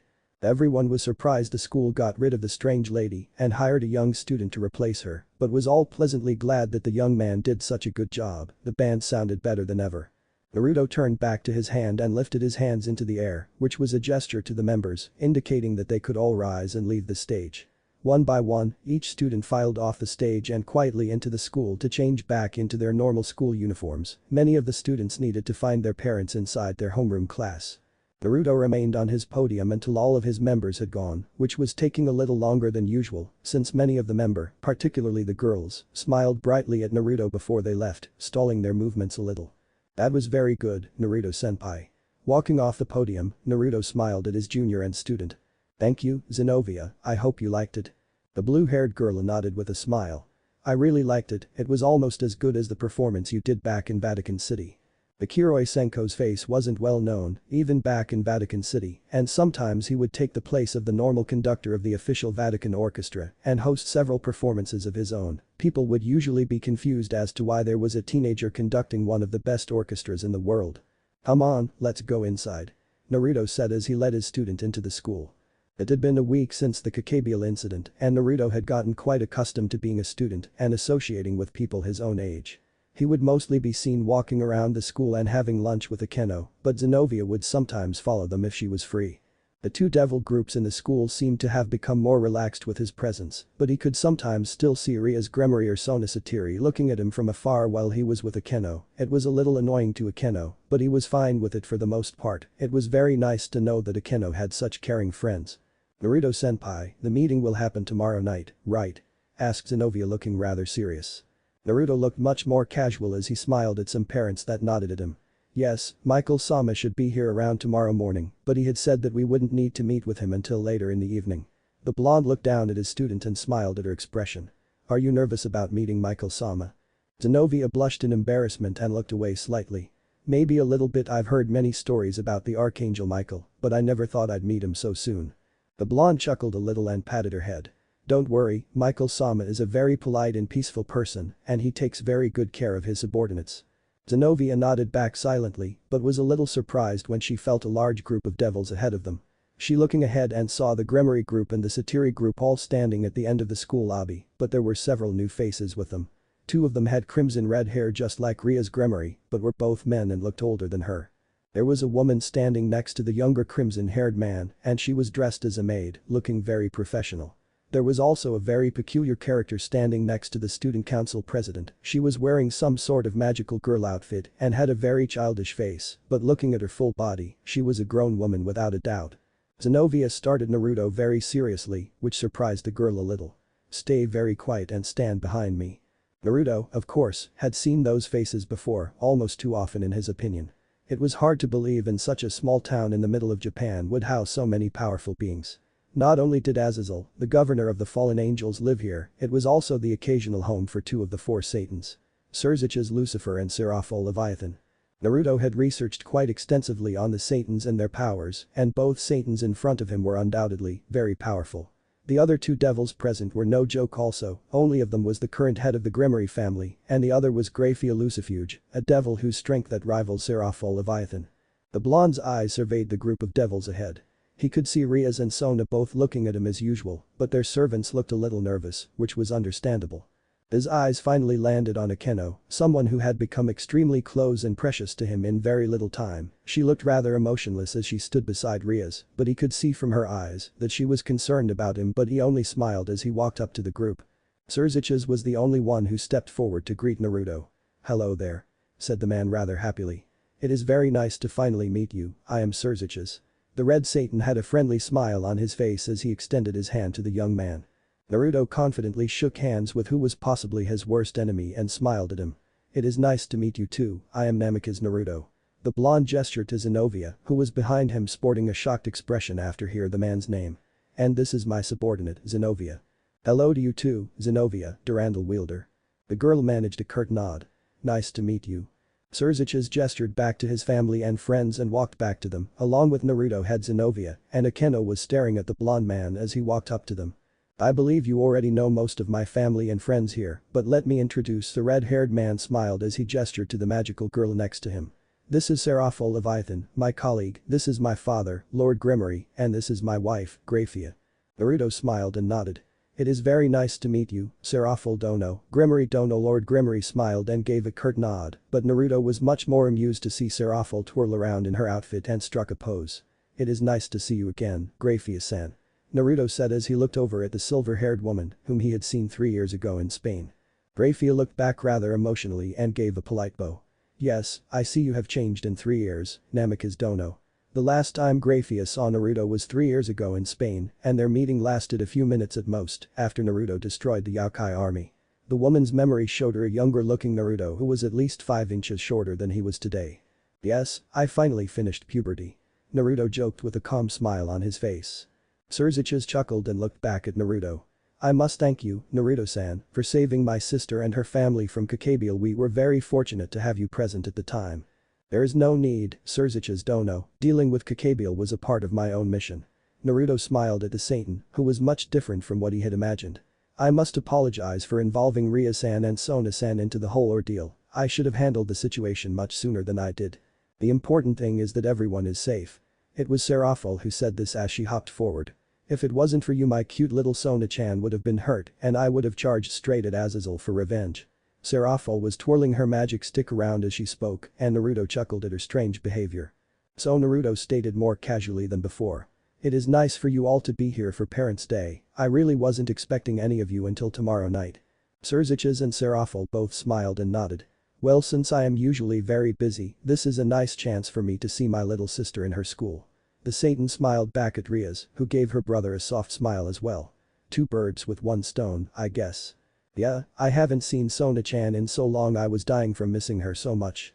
Much to Sona's horror, Seraphol pounced at her and pulled her into a crushing hug. "Sona-chan grew up so much in such little time, Wani-chan is very sad I missed it." With a terrible blush on her face, Sona tried to push her sister away. "Oh Wani-sama, please stop it." Rias, her peerage, along with Sona's own peerage, couldn't help but cringe a little at Seraphol's behavior. It was one thing to act so childishly when it was only them, but to do so in front of the kiroy senko was highly inappropriate. Surzich's chuckled at the typical scene before he turned back to Naruto. "So, are any of your relatives coming today?" Naruto smiled and shook his head. "No, my parents have passed away a long time ago." The kiroy senko was cut off from his sentence as someone suddenly jumped onto his back and wrapped their legs around his waist. Two very big and soft mounds planted themselves against his back as a pair of arms was almost crushing his windpipe. Some silky blonde hair mixed with Naruto's own as a delightful smell of roses filled his senses. "Naruto-chan." Zenovia, along with all the devils, were all silent as they stared at the stunned look on Naruto's face. The kiroy senko, the man who slain thousands of yokai, devils and fallen angels, had a growing blush on his face as his body was flung from side to side as the woman on his back twisted around.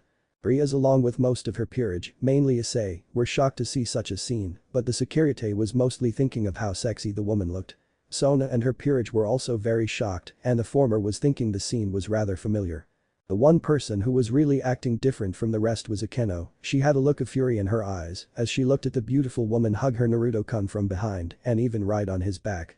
She felt a large surge of anger and jealousy arose from deep inside her, and some lightning started to gather around her hands. Gabriel Nichan, cried Naruto as the woman jumped off of his back. The Seraph Gabriel, the second in command in heaven, was dressed in a beautiful white sundress. It was held up by two thin straps and revealed a decent amount of her enormous breasts, which became the center of attention of many people around the lobby. Her hair had its usual style of being curled at the tip, but there was no halo on top of her head, and her 10 white wings were all hidden from view. She had a bright smile on her face as she grabbed Naruto's face, which was quite tall, considering that he was at least 8 inches taller than her, and pulled it down to her chest. She wrapped her arms tightly around him again and smothered his face deeper into her cleavage. "Gabriel!" exclaimed Rias in surprise, the angel Gabriel. Zenobia was also in shock as she stared at the scene from behind Naruto. "She's Gabriel-sama." Asia looked very shocked as she looked at the beautiful lady in front of her. She had seen countless paintings and statues of Gabriel before, but none of them did her justice. She really was the most beautiful woman in heaven. Akeno's finger was twitching in irritation as sparks of lightning zapped randomly. He called her Nichan, so this should be fine, but why the hell is she shoving his face in her boobs? Naruto, with great difficulty, pulled away from the hug and held Gabriel at arm's length. He was rather out of breath. Gabriel's breasts, which were almost as big as Akeno's, completely blocked all oxygen from his mouth and nostrils. He had almost forgotten how affectionate Gabriel would be to him. A few years ago when he was a young boy, she would come visit him almost every day, and he almost suffocated almost every time. "Gabriel Nichan, what are you doing here?" asked Naruto with a sigh. Gabriel had a bright grin on her face as she held her hands together. "I heard that this school was doing a parents' day for all the students, so as your older sister I came here to visit you." Gabriel lightly smacked Naruto on his chest and looked up at him sternly. "You should have told me about this when you called last night. If you did, then I wouldn't have to rush here this morning." Rias did a double take as she watched the scene. It was highly amusing and very familiar. "I didn't think you would want to come," Naruto muttered, looking pretty embarrassed. "I am technically still on a mission, and Michael-sama is coming tomorrow night. I have to prepare for his arrival." The blonde really didn't want to deal with Gabriel at the moment, not with two of the Satans just a few feet away from them. "Oh, so you want Michael to come and not me?" Gabriel pouted a little and glared up at Naruto. "Have you forgotten who played with you all those times when you were a child and who cooked for you every night when you were sick?" Naruto sighed and shook his head. "No, I remember it perfectly, Nichan." "Good," exclaimed Gabriel as she crossed her arms. "Now next time remember to tell me about these events." The angel shook her head at Naruto. "Griselda is right, you tend to forget things if it isn't in a mission. I should tell her to remind you next time something like this happens." Naruto sighed. Two of the most demanding and scary women in his life teaming up was definitely not a good thing. "Gabriel Dono, it's nice to see you again." The blonde beauty turned around to see Surziches smiling at her, and she returned the gesture. "Hello Surziches Dono, I see you have come here for your sister." Gabriel, when talking to the Satan, looked much more reserved and serious compared to talking with her little brother. The Satan nodded politely. "Yes, since I was coming here for the meeting anyway, I thought I'd come to see my sister on Parents' Day, which I only found out because of Grafia monitoring the school." Surziches turned around and smiled at Rias. "My sister didn't tell me anything about this either." Rias turned away with a small blush. Gabriel sighed and nodded. "So you know how I feel, these kids can be so inconsiderate." She turned a little to see Seraphil, who had a smirk on her face as she looked at the angel. "Hello again, Seraphil Dono, it has been a while since the last time we met." "Yes, but this time seems much friendlier. Last time we almost destroyed a human country." The rivalry between Gabriel and Seraphil was known to only a few people, but it would be quite apparent if one was to see them together. "Yes, I see you have changed your appearance since the last time we met." Gabriel eyed the strange magical girl cosplay her rival was wearing. "That outfit looks interesting." Seraphil smirked and nodded. "Yes, this is my favorite magical girl outfit and I will wear it the next time we fight." Surziches stepped in before the two women actually started fight and smiled at Gabriel. "So, is Namikaze here your actual brother?" Everyone became rather silent at the question. They wondered if Naruto was so powerful because he was the brother of the Seraphs and was actually an angel. Akeno, for one, was quite afraid of the answer. "No, I was the one who monitored Naruto-chan when he was a young boy and he became my surrogate little brother." Gabriel smiled and ruffled Naruto's hair, a task which she had to reach up to do. He was so young when I started to take care of him, nothing like how he is now. The devil group, particularly Rias, Akeno and the rest of the Grimmery peerage, looked surprised at how friendly and familiar Naruto was to Gabriel. She really was treating him like a little boy. He grew up so quickly. Naruto sighed and lightly removed his sister's hand from his hair. We should start heading to the classroom. Yes, class will start very soon. Sona nodded at her peerage, and they broke off into small groups to leading the parents and family to the various classroom around the school. Unfortunately, Naruto, Akeno, Rias and Sona were all in the same class, so Surziches, Lord Grimmery, Graphia, Seraphol, and Gabriel would be stuck together for the rest of the day. The mood between the faction leaders seemed very friendly and casual, but if there was any sort of conflict, a sudden battle may break out. Naruto closed his eyes as he made his way to his classroom, along with the rest of the group. The silent tension was seemingly increasing by the second. He knew that if a battle were to break out, he would have to immediately place Gabriel's safety as top priority. The devils had more numbers on their side, and almost all of them were ultimate class devils or satans, so Naruto might have to teleport Gabriel back to heaven to escape. Naruto-kun whispered a soft voice from next to Naruto, which he immediately recognized as Akeno. But the smile on his face, Naruto looked over at his friend. Hey, this is quite a turnout, huh? Looking around, Naruto found that he and Akeno were a little isolated from the rest of the group. Surziches, Seraphol, and Gabriel were still engaged in small talk a little ahead of the group. Graphia and her father-in-law was a little behind them, and the only ones at the back were Akeno and Naruto. He was glad they had a little privacy, if only for a few minutes. He wanted to speak to Akeno before they made it to the classroom. Akeno looked up at Naruto with concern and lightly held onto his arm. Be careful, Naruto-kun. Naruto nodded and smiled. I will, but I'm sure nothing serious will happen here. The blonde smiled brighter as he reached up to brush a strand of hair from Akeno's forehead. You're wearing the ribbon today. Yeah, Akeno replied with a smile. I've grown used to wearing it over the years, to the point where it feels weird if I don't. She looked down at the ground for a few seconds before she looked back into Naruto's eyes. Hey, later tonight, can you come visit me at my shrine? Naruto was a little surprised, but nodded nonetheless. Sure. The young man gently grabbed Akeno's hand, which was still on his arm, and planted her palm against his own. Akeno was a little confused as to what he was doing. She couldn't feel anything, but when she pulled her hand back, she saw a strange mark the size of a coin on her palm. This is one of my markers. Whenever you want to see me, just channel some magical power into that mark, and I will be there right away. Akeno smiled at the heartfelt gesture and nodded. This is great, thank you. The walk to the classroom was over, and they all settled into their usual desks. Akeno was sitting right in front of Naruto with Rias to her left and Sona to her right. Surziches, along with Seraphol, Gabriel, Lord Grimmery and Graphia were all standing at the back of the room. It was very odd for Naruto to see such a strange scene. He never thought that two of the Satans, one of the main four Seraphs, and several ultimate class devils would stand quietly in a classroom watching him, along several young devils, go through a normal day of school. Class went on as it usually did, and Naruto took his notes and answered some questions when asked by the teacher, but it was quite boring all the way to the end. The people at the back, though, appeared to have a completely different opinion. Surziches, Lord Grimmery and Gabriel all had video cameras recording the classroom, and they would look even happier when their respective sibling or child would answer a question. Naruto sighed and lightly shook his head. His sister was always this bubbly and giddy, but he loved her nonetheless. Naruto smiled at the fond memories he shared with his kind and loving sister. In the darkest times of his life, Griselda became his surrogate mother and Gabriel his sister. When he was in desperate need of a family, they came along and gave him one, along with all the love they could possibly muster. Back then, and even now, Gabriel's presence and aura made Naruto feel very safe and loved, feelings that could only be provided by family. Flashback on.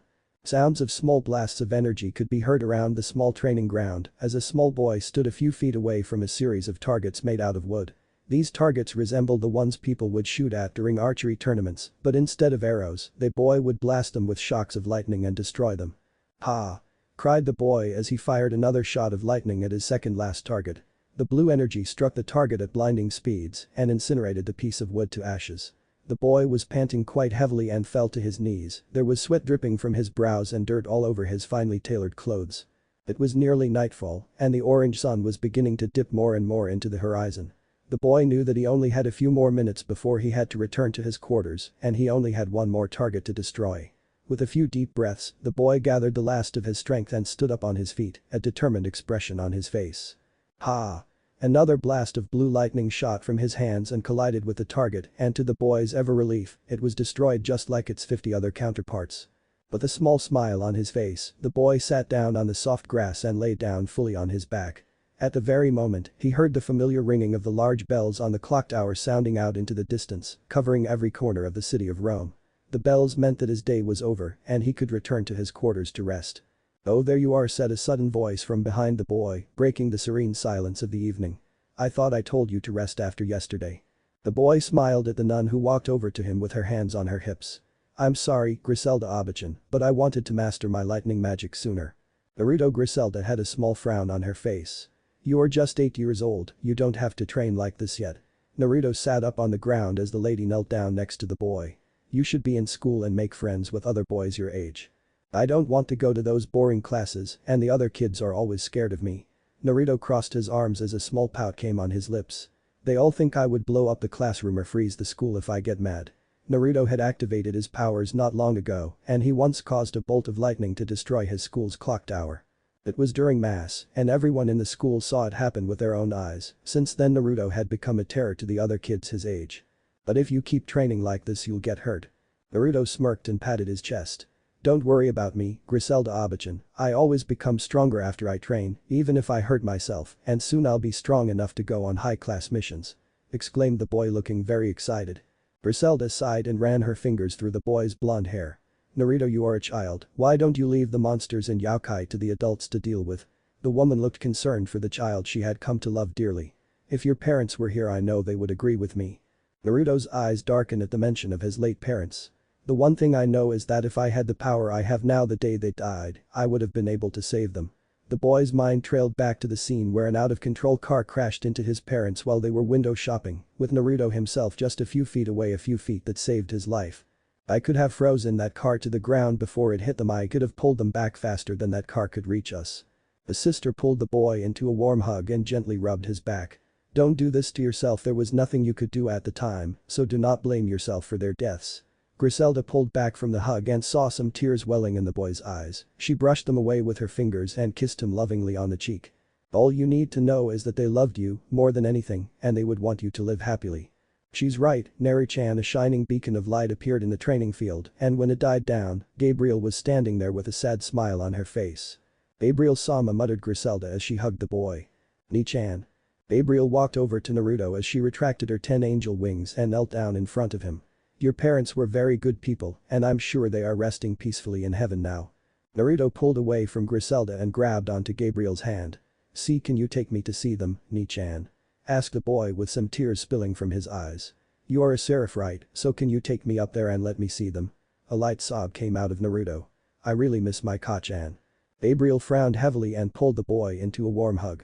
"I'm sorry, Neri-chan, but heaven is even bigger than the human world and it would take a long time to find 2 people." Naruto sobbed into Gabriel's chest. "But I promise you that I will have my people search for them for you, the only problem is that it would take some time." Naruto nodded as he pulled back from the hug. "Okay." He looked up at his surrogate sister with his big blue eyes that were filled with tears. Gabriel couldn't help it and pulled him back into a hug. "Please don't cry, Neri-chan, you may have lost your parents, but you still have a family." Griselda stayed silent but nodded with a smile. "I am your older sister and Griselda is your aunt and we both love you very much." "You do?" "Of course we do, you little tyke," replied Griselda happily as she ruffled Naruto's hair. Naruto smiled through his tear and snuggled deeper against Gabriel. "I love you too, Ni-chan, Abachan." The boy felt more determined than ever before. "I promise I will get stronger, I will become the strongest person ever and I will protect both of you." Griselda's eyes softened and Gabriel had a teary smile. "Okay, Neri-chan, we'll hold you to that." Flashback end. Gabriel smiled fondly as she stared at the back of her cute little brother, who was already a full-grown adult. It was surprising for her to see the small boy she used to take care of grow up so quickly. The last 10 years seemed like a few days. She could still remember how worried she was of Naruto and how angry she was at her brother for sending Naruto out on a solo mission when he was only 10 years old. She immediately flew down from the heavens and searched for the boy, but when she had found him he had already completed the mission. "You really have become very strong, Naruto-chan may be already the strongest human in the world."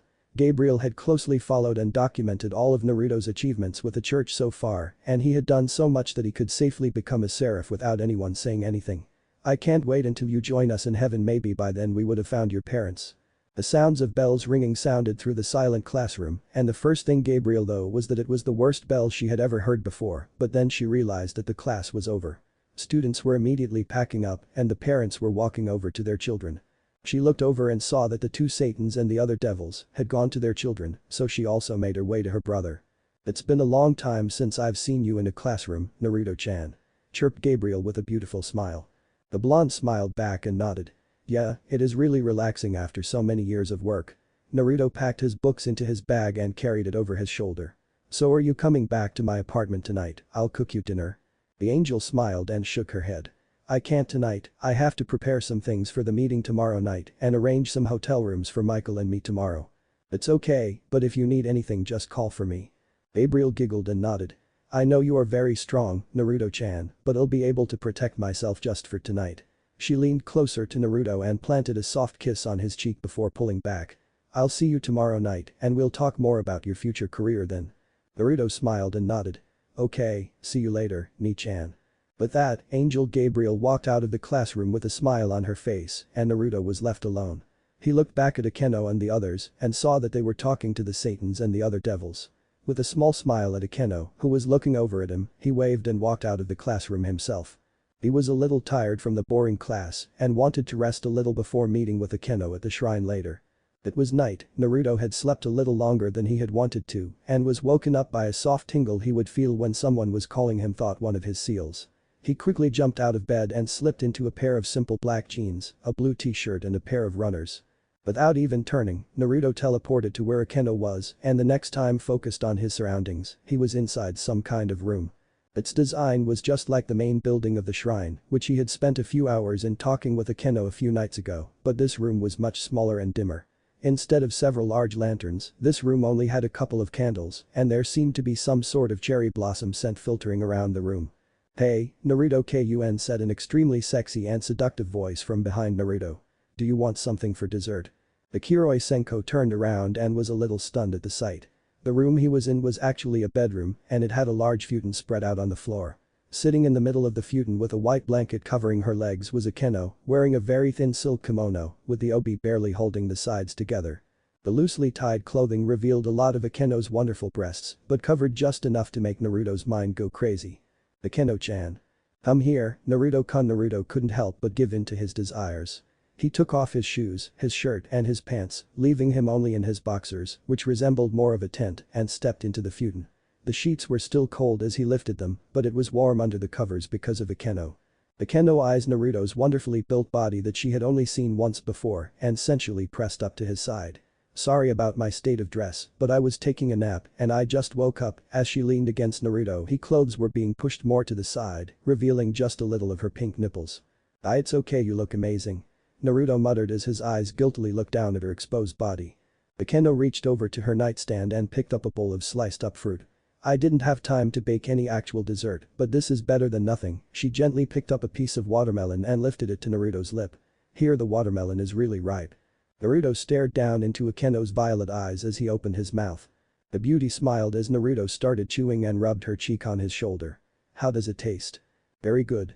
"Here, have another piece this time." Instead of her fingers, Akeno held a piece of watermelon between her lips and she leaned up to give Naruto a better angle.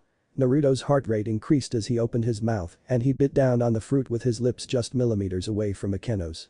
They shared the piece of watermelon and both chewed with their eyes locked onto each other. "You're right, they are very good." "What are you doing, Akeno-chan?" Akeno suddenly moved from her position and sat herself down on Naruto's lap, letting her plump and soft behind massage his thigh. "I just want you to do me a favor." "What is it?" asked Naruto while looking at Akeno's pink lips. Akeno smiled saucily as his fingers lightly explored Naruto's body. "Make love to me, Naruto-kun." Without any warning, Akeno pressed her lips on Naruto's own and pushed him flat on the futon. She rested her whole body on top of him and rubbed her breast sensually against his chest. Her tongue flicked and licked his lips until it forced its way into his mouth and she explored around it as she took in his taste. Naruto was in pure euphoria, he had never felt like this before. Akeno pulled back just slightly from the kiss, leaving their lips just barely touching. "Stay with me forever." Before Naruto's mind could even start to think of a response, Akeno initiated another kiss, all the while grinding herself on Naruto's extremely strained boxers. "Akeno-chan." Naruto had never felt so liberated in his life. He could feel his hesitation and inhibition decrease and vanish as Akeno's tongue battled his with untamed vigor. Her lustful moans were all that he could hear as her fingers massaged his scalp passionately, her bare breasts rubbing against his chest and his arousal close to bursting out of his boxers. Naruto moaned out Akeno as she pressed her lips harder against his. The young man could no longer control his urges and allowed himself to reach down and grab Akeno's plump ass. He massaged her deeply with his fingers as he parted the two cheeks apart, making Akeno feel a rather cold breeze down below. She moaned harder at his touch and relished in his taste as he started to use his tongue to fight back at her. Naruto grunted in pleasure as Akeno grinded harder against his erection, her wetness seeping through his boxers and coating his manhood with her scent. Becoming increasingly annoyed at the small article of clothing blocking her from her prize, Akeno ripped Naruto's boxers off and threw them to the side. She gradually slowed down her tongue movements and pulled away from the very heated kiss, a trail of saliva connected their lips as they looked into each other's eyes. "I want to be with you," Naruto whispered Akeno softly as she brushed her lips against his. "Please make me your woman." Her words pushed Naruto over the edge and he flared his power as he flipped them over on the futon. He was now on top and he dove down to attack Akeno's exposed neck. Akeno moaned loudly and strongly held onto his head as he nipped and sucked on her skin. She could feel her first hickey forming as Naruto trailed lower and lower from her neck. Naruto's lips finally made it to the valley of Akeno's wonderful breasts and his tongue was lapping at every inch of her body. His hands were tenderly rubbing her shoulders as they slowly made their way down to her breasts. With a slight grunt, Naruto grabbed both of Akeno's beautiful tits and pushed them together, meshed tightly against his face. Akeno's body started to shake from the intense pleasure and she was pushed over the edge when Naruto placed her right nipple in his mouth. "Oh, Naruto." Naruto sucked hard on her nipples and twirled his tongue against them one at a time, sending shivers of delight and shocks down Akeno's spine. He slowly licked his way back up with his erection grinding hard against Akeno's wet entrance as he moved. They both moaned out loudly as their sensitive parts trembled against each other. Akeno was so wet that she coated Naruto as he brushed against her. Akeno reached her hands up to grab Naruto's head and pulled him down for another searing kiss. Their fingers entwined with each other as Naruto held her hands above her head, using his body to trap her in between him and the futon. As they kissed their bodies started to move and rub against each other, they were mixing all kinds of bodily fluids at the same time. Naruto muttered Akeno against the kiss as she freed one of her hands. "Let me make you feel good too." Her hand reached downward and found its way to Naruto's raging erection. The man moaned out in pleasure when he felt Akeno's hand make contact with his most private part and relished in how soft her hand felt. "It's so hot," Akeno moaned as she leaned up to suck on Naruto's earlobe. "Hey Akeno-chan, please go faster." Akeno rolled over until she was on top of Naruto and continued to stroke him tenderly. At this angle she finally got a good look at her prize and it was more than what she was expecting. Naruto was very well endowed, standing at almost 8 inches at first glance and it was pulsing heavily in her hands. Akeno felt her own breathing quicken as her own excitement and arousal made her whole body heat up, she could feel herself dripping onto Naruto's thighs. Naruto closed his eyes and enjoyed the incredible sensations he was getting, he never thought something so simple could feel so good. His moans were getting more and more frequent as Akeno tried different ways of stroking his dick but then it happened. Suddenly, Naruto felt a shroud of wetness and warmth envelop the head of his cock, making his entire body shaking from the new sensation. Akeno-chan. Naruto opened his eyes and was uttering shock to see Akeno's lips wrapped around his dick as she bopped up and down on his length. He could perfectly feel the wetness of her mouth as her lips massaged their way down his shaft and her tongue would lick his entire back length as she moved. The physical feelings aside, the image of Akeno, his beautiful childhood friend, sucking on his dick like it was a tasty treat, was more than enough to shove Naruto over the edge. "Akeno-chan, I'm coming." Naruto's hips buckled as he shoved his erection deeper into Akeno's mouth, his entire body shook violently as the most intense orgasm in his life blasted out. He could feel himself shooting out a very large batch of his seed into Akeno's mouth and it didn't feel like it would end anytime soon. It seemed like a few minutes have passed and Naruto woke up from his pleasure-induced stupor. He looked back up at his beautiful lover and saw that she was cradling her hands under her mouth, which was filled to the brim with his white substance. Naruto saw her gulp down a few times before she opened her mouth to breath and she licked some residual cum from the corner of her mouth like it was the most delicious thing she had ever tasted. "Wow, you really came a lot," Akeno muttered as she stared down at Naruto with a rosy blush on her face, a little embarrassed but very aroused with what she just did with the man she loved. Naruto felt his erection and desire sprang back up at the incredible scene and he pushed himself up as fast as he could. He wrapped his arms around Akeno and pulled her close, his lips immediately attacked her neck as he pushed her down on the futon. The thought of the church, heaven, and angels were obliterated from his thoughts as he saw the want and desire in his lover's eyes. He wanted nothing more than to reciprocate the love she had given to him. The man held Akeno's legs apart and positioned himself right against her. He looked down and saw the beautiful pussy of his dream woman and gently spread the lips apart with his fingers. Akeno couldn't help but blush as Naruto stared at her pink innards like a predator stared at its prey. Akeno, said Naruto, omitting the suffix from her name. I want you. He leaned down and planted a loving kiss on Akeno's lips as she wrapped her arms around his neck. Then take me, Naruto-kun. Akeno lightly licked Naruto's lips with a smile on her face. Neither of us would be able to stop now. Without looking away from Akeno's eyes, Naruto positioned himself and pushed forward. They both moaned as the head of the penis fought against Akeno's tight muscles and shivered in pleasure when the head was fully inside. Akeno's breathing was getting increasingly quick as she felt her most sacred place expand. Naruto felt her barrier stop his movements and leaned down to kiss Akeno again. This is it. Akeno nodded back and wrapped her legs around Naruto's waist. Make me yours, Naru-kun. With a quick exhale, Naruto pushed forward and fully planted himself inside Akeno, breaking through her hymen swiftly.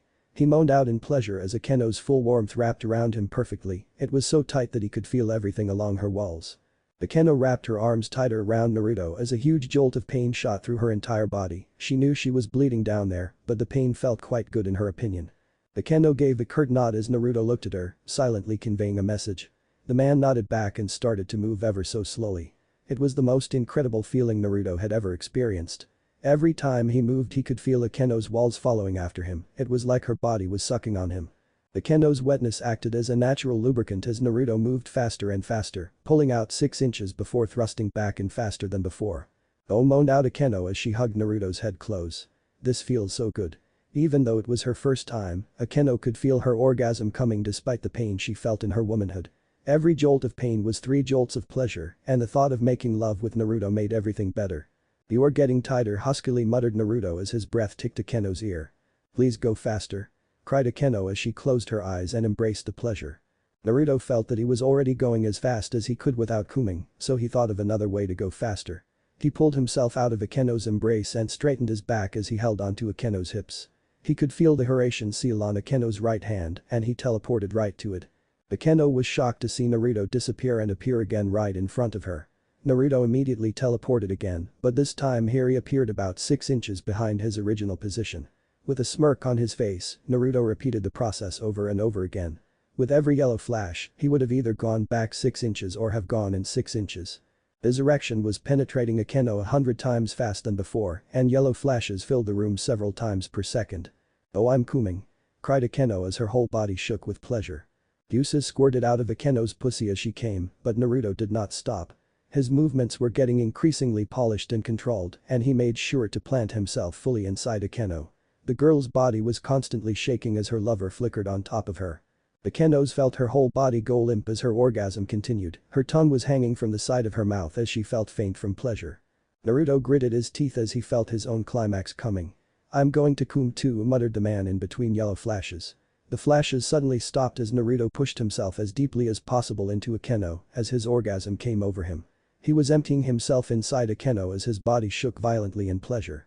Akeno felt Naruto's seed fill her insides to the brim and felt her continuous orgasm amplify. She let out a silent scream as she arched her back as much as she possibly could. Her eyes were wide as her hands gripped the futon as tightly as she could.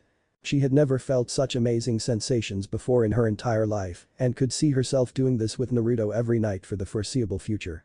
Naruto groaned as his orgasm subsided and rested himself on top of Akeno, breathing heavily as his cheek rested on her shoulder. Akeno was also breathing quite rapidly, but still gently wrapped her arms around Naruto's neck and tenderly massaged the back of his head.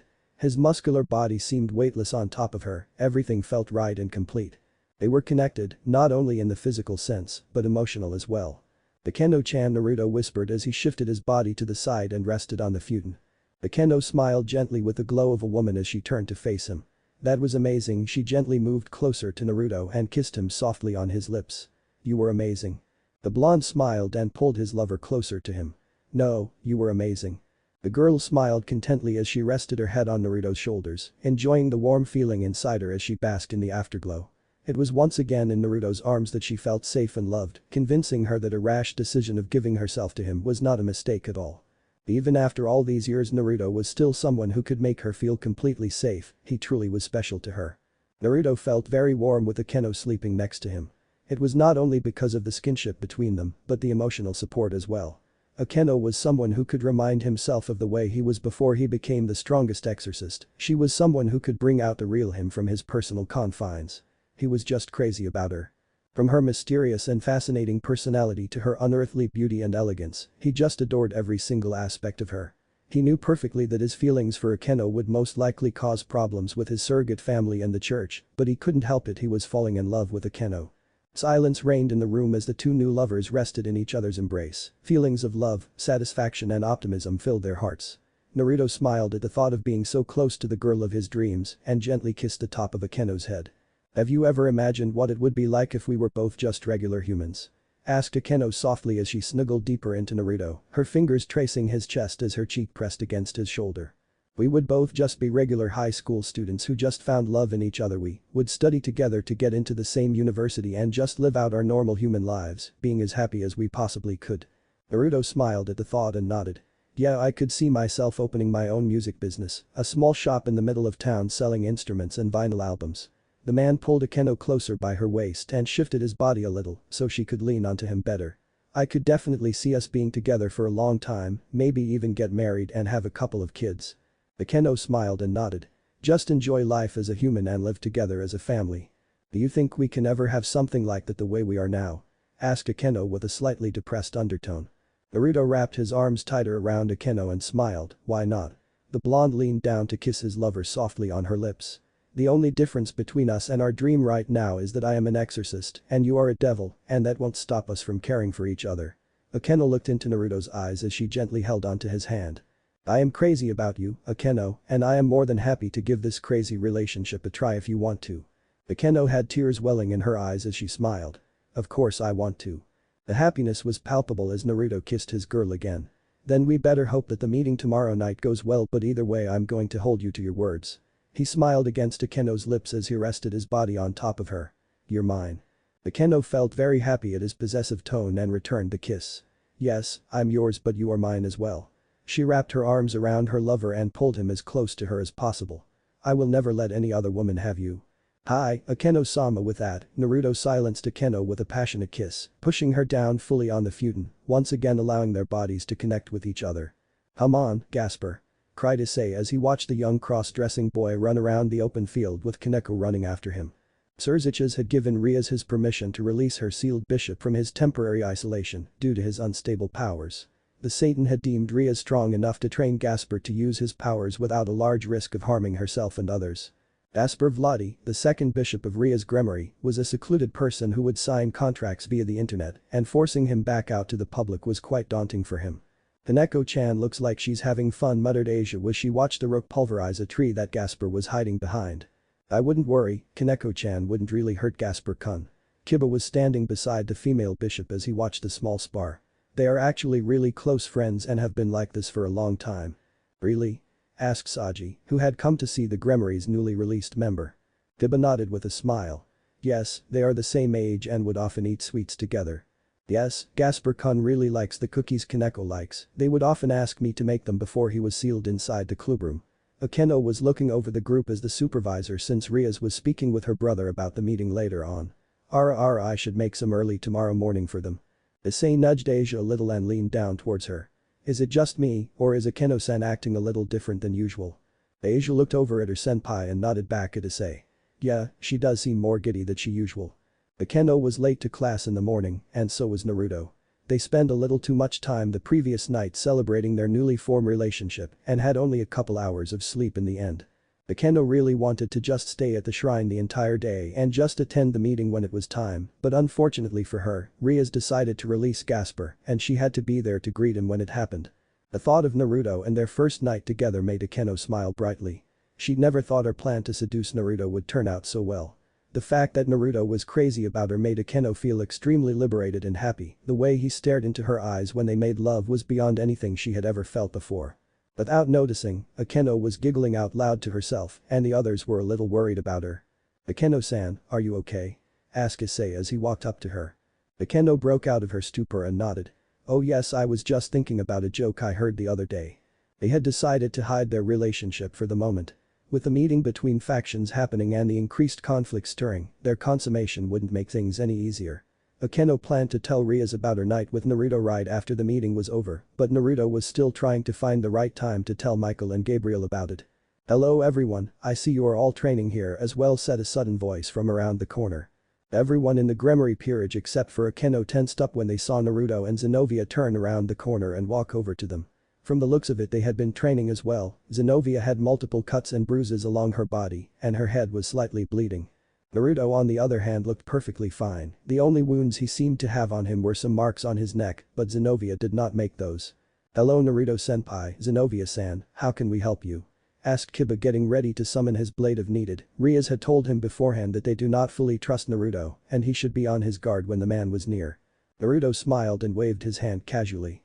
"Nothing really, we were just passing by after training and thought we'd say hello." The two church affiliates could have made their way home using a much shorter way, but Naruto sensed Akeno over on this side of the school and couldn't help but come see her. "Don't worry, Yudo Kiba, it is as Naruto-senpai said, we are only here to say hello." Zenobia had her durandal in her hands as she spoke to Kiba. She had sensed some offensive intent from the night and wanted to be ready if he did attack them. Akeno walked over to the front and placed a hand on Kiba's shoulder. "Relax Yudo-kun, they mean us no harm." Naruto couldn't help but smile at Akeno and step closer to her. "The meeting should start in a few hours, maybe you all should get something to eat before then."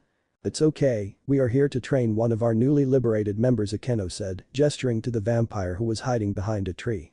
"Gasper-kun, this is Namikaze Naruto-san and Zenobia-san, they are from Vatican City." Gasper poked his head out from the trunk of the tree and nodded a little at Naruto and Zenobia. "Zenobia-san, are you okay?" asked the ever-kind Asia as she saw the wounds on the Durandal user's body. The blue-haired girl nodded rather professionally. "Yes, I was training with Naruto-senpai and got a few wounds, nothing serious though." "Naruto-senpai doesn't have a scratch on him," Issei inwardly thought as he looked at the blonde man. "But what are those marks on his neck that look like hickeys? Who the hell gave him hickeys, Zenobia?" "Oh, it looks like the Satan's families are playing games with Michael's family." Someone walked out from the tree line behind the old schoolhouse area and Issei immediately jumped in front of Asia. He activated his Securite gauntlet and glared at the man.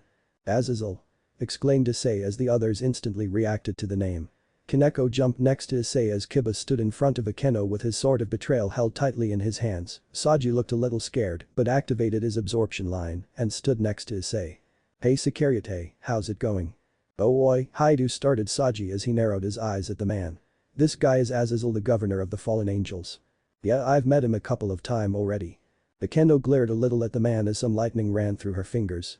Naruto grew a little concerned and quickly placed a hand on Akeno's shoulder, calming her down before anything serious would happen. The girl looked back at her lover through the corner of her eyes and retracted her lightning after she saw the look on his eyes. This was already the second time Akeno had reacted so strangely in front of fallen angels. She reacted the same way with Cabal a week ago. Azazel had his hands tucked into the sleeves of his kimono. "Stop with the battle stances, even low-class devils should know when they are outmatched." The man walked forward a little and smiled when he saw Naruto. "The only person here who could fight me is the kiroy senko, but we're on pretty good terms." "Nice to see you again, Azazel-san." Naruto walked up to the man with his hands in his pocket, his personality as the kiroy senko coming into view. "You're a little early, the meeting starts in a couple of hours." "I'm just here to check out some interesting things I've heard about." He looked over at Kiba, Zenobia, Saji and Gasper. "There are some very rare and strange artifacts here. There is the Forbidden Baylor View, the Durandal, Dragon King Vitra's sacred gear, and a strange demonic holy sword." Azazel smirked as he crossed his arms across his chest. "Now if you tell me what sort of sacred gear you have, I'll be a very happy man." Naruto remained silent and just shook his head with a smirk. "Naruto-senpai has a sacred gear?" asked Issei out loud as he looked around. "I thought he only had that teleportation thing." Azazel chuckled and shook his head. "No Securite, I think Naruto-san has a very powerful sacred gear, most likely one of the top tier Longinus, if my assumptions are correct." Most others' eyes widen in shock at the declaration. "Too bad Cabal was too weak and couldn't force you to use your true powers." "You're the one saying all this. I am not admitting to anything," Naruto said with a smile on his face. "But your keen interest on sacred gears intrigues me. Why do you like them so much?" Azazel shrugged and shook his head. "I just find them fascinating, especially the ones here today." He looked over at Issei with a smirk on his face. By the way, hi do say, if you want to train that vampire that I would recommend you ask the Vitra user to use his absorption line to help as could drain away some of the vampire's power and let him train his way up little by little. Saji looked over at Issei. Is he talking about me? Azazel walked up to Naruto and placed a hand on his shoulder. Do you mind coming with me for a second, Naruto-san? I have something to ask you. Akeno looked worried but stayed silent. She knew better than anything that Naruto could protect himself, even if it was Azazel. Sure, said the blonde as he looked back at Zenobia. Stay here and wait for me, this won't be long. Hi, senpai, Zenobia reluctantly replied. She wanted to follow along and help her teacher in case Azazel meant to harm him. Azazel led Naruto away to a small clearing on the other side of the tree line. Naruto could sense that everyone was still standing still over on the other side, but Zenobia seemed to have raised her power and was ready to rush in if Azazel tried anything. Akeno was also spiking her aura as she tried to look over at their direction, but Naruto really hoped that she would just stay on her side. If she made a move now, then their relationship would be pretty obvious. What did you want to talk about? Asked Naruto as he leaned against a tall tree. Azazel turned back to look at the young man. He had a stern expression on his face that suggested he was very serious. What are your intentions with Akeno? Despite his usual calm and collected responses, Naruto couldn't come up with a reply fast enough to avoid being conspicuous. He could have had 100 guesses, but he would not have guessed that Azazel would ask him about Akeno. He was expecting him to pester him again about his sacred gear, but he was wrong. Once again compassing himself, Naruto narrowed his eyes at the man. What do you mean? I see that you have been getting very close with Akeno, and I want to know what your intentions are with her. Naruto chuckled and shook his head. I'm sorry, but not only is it none of your business, I find it very strange that the governor of the fallen angels would ask about the relationship between an exorcist and a devil. The blonde grew more serious and walked up to Azazel. What is going on between Akeno-chan and the Grigori? Why is it that whenever she sees any of you she gets angry? I'm afraid that I cannot tell you, but I assure that I am only asking out of worry and concern for Akeno. Azazel narrowed his eyes at Naruto and looked straight at him. You are an exorcist and based on my sources a soon-to-be angel, so why are you getting so chummy with Akeno? Azazel-san, started Naruto stoically. I assume that there is something going on between the Grigori and Akeno-chan, but even so, you have no right to demand I answer anything. Azazel narrowed his eyes again as he stood strong. I do enjoy our occasional talks, but I have no intention of explaining myself to you. Naruto turned around and walked away from the man. I will see you later in the meeting. Azazel watched as Naruto disappeared through the tree line and sighed. You will not harm Akeno in any way, Barakiel, and I will make sure of that. As Naruto walked back to where the others were, he closed his eyes and thought. What connection does Akeno-chan have with the Grigori? There has to be something between them, but no matter, they will never harm Akeno-chan, I will make sure of that. The end. Thanks for watching, also remember to subscribe and like this video. See you in the next video.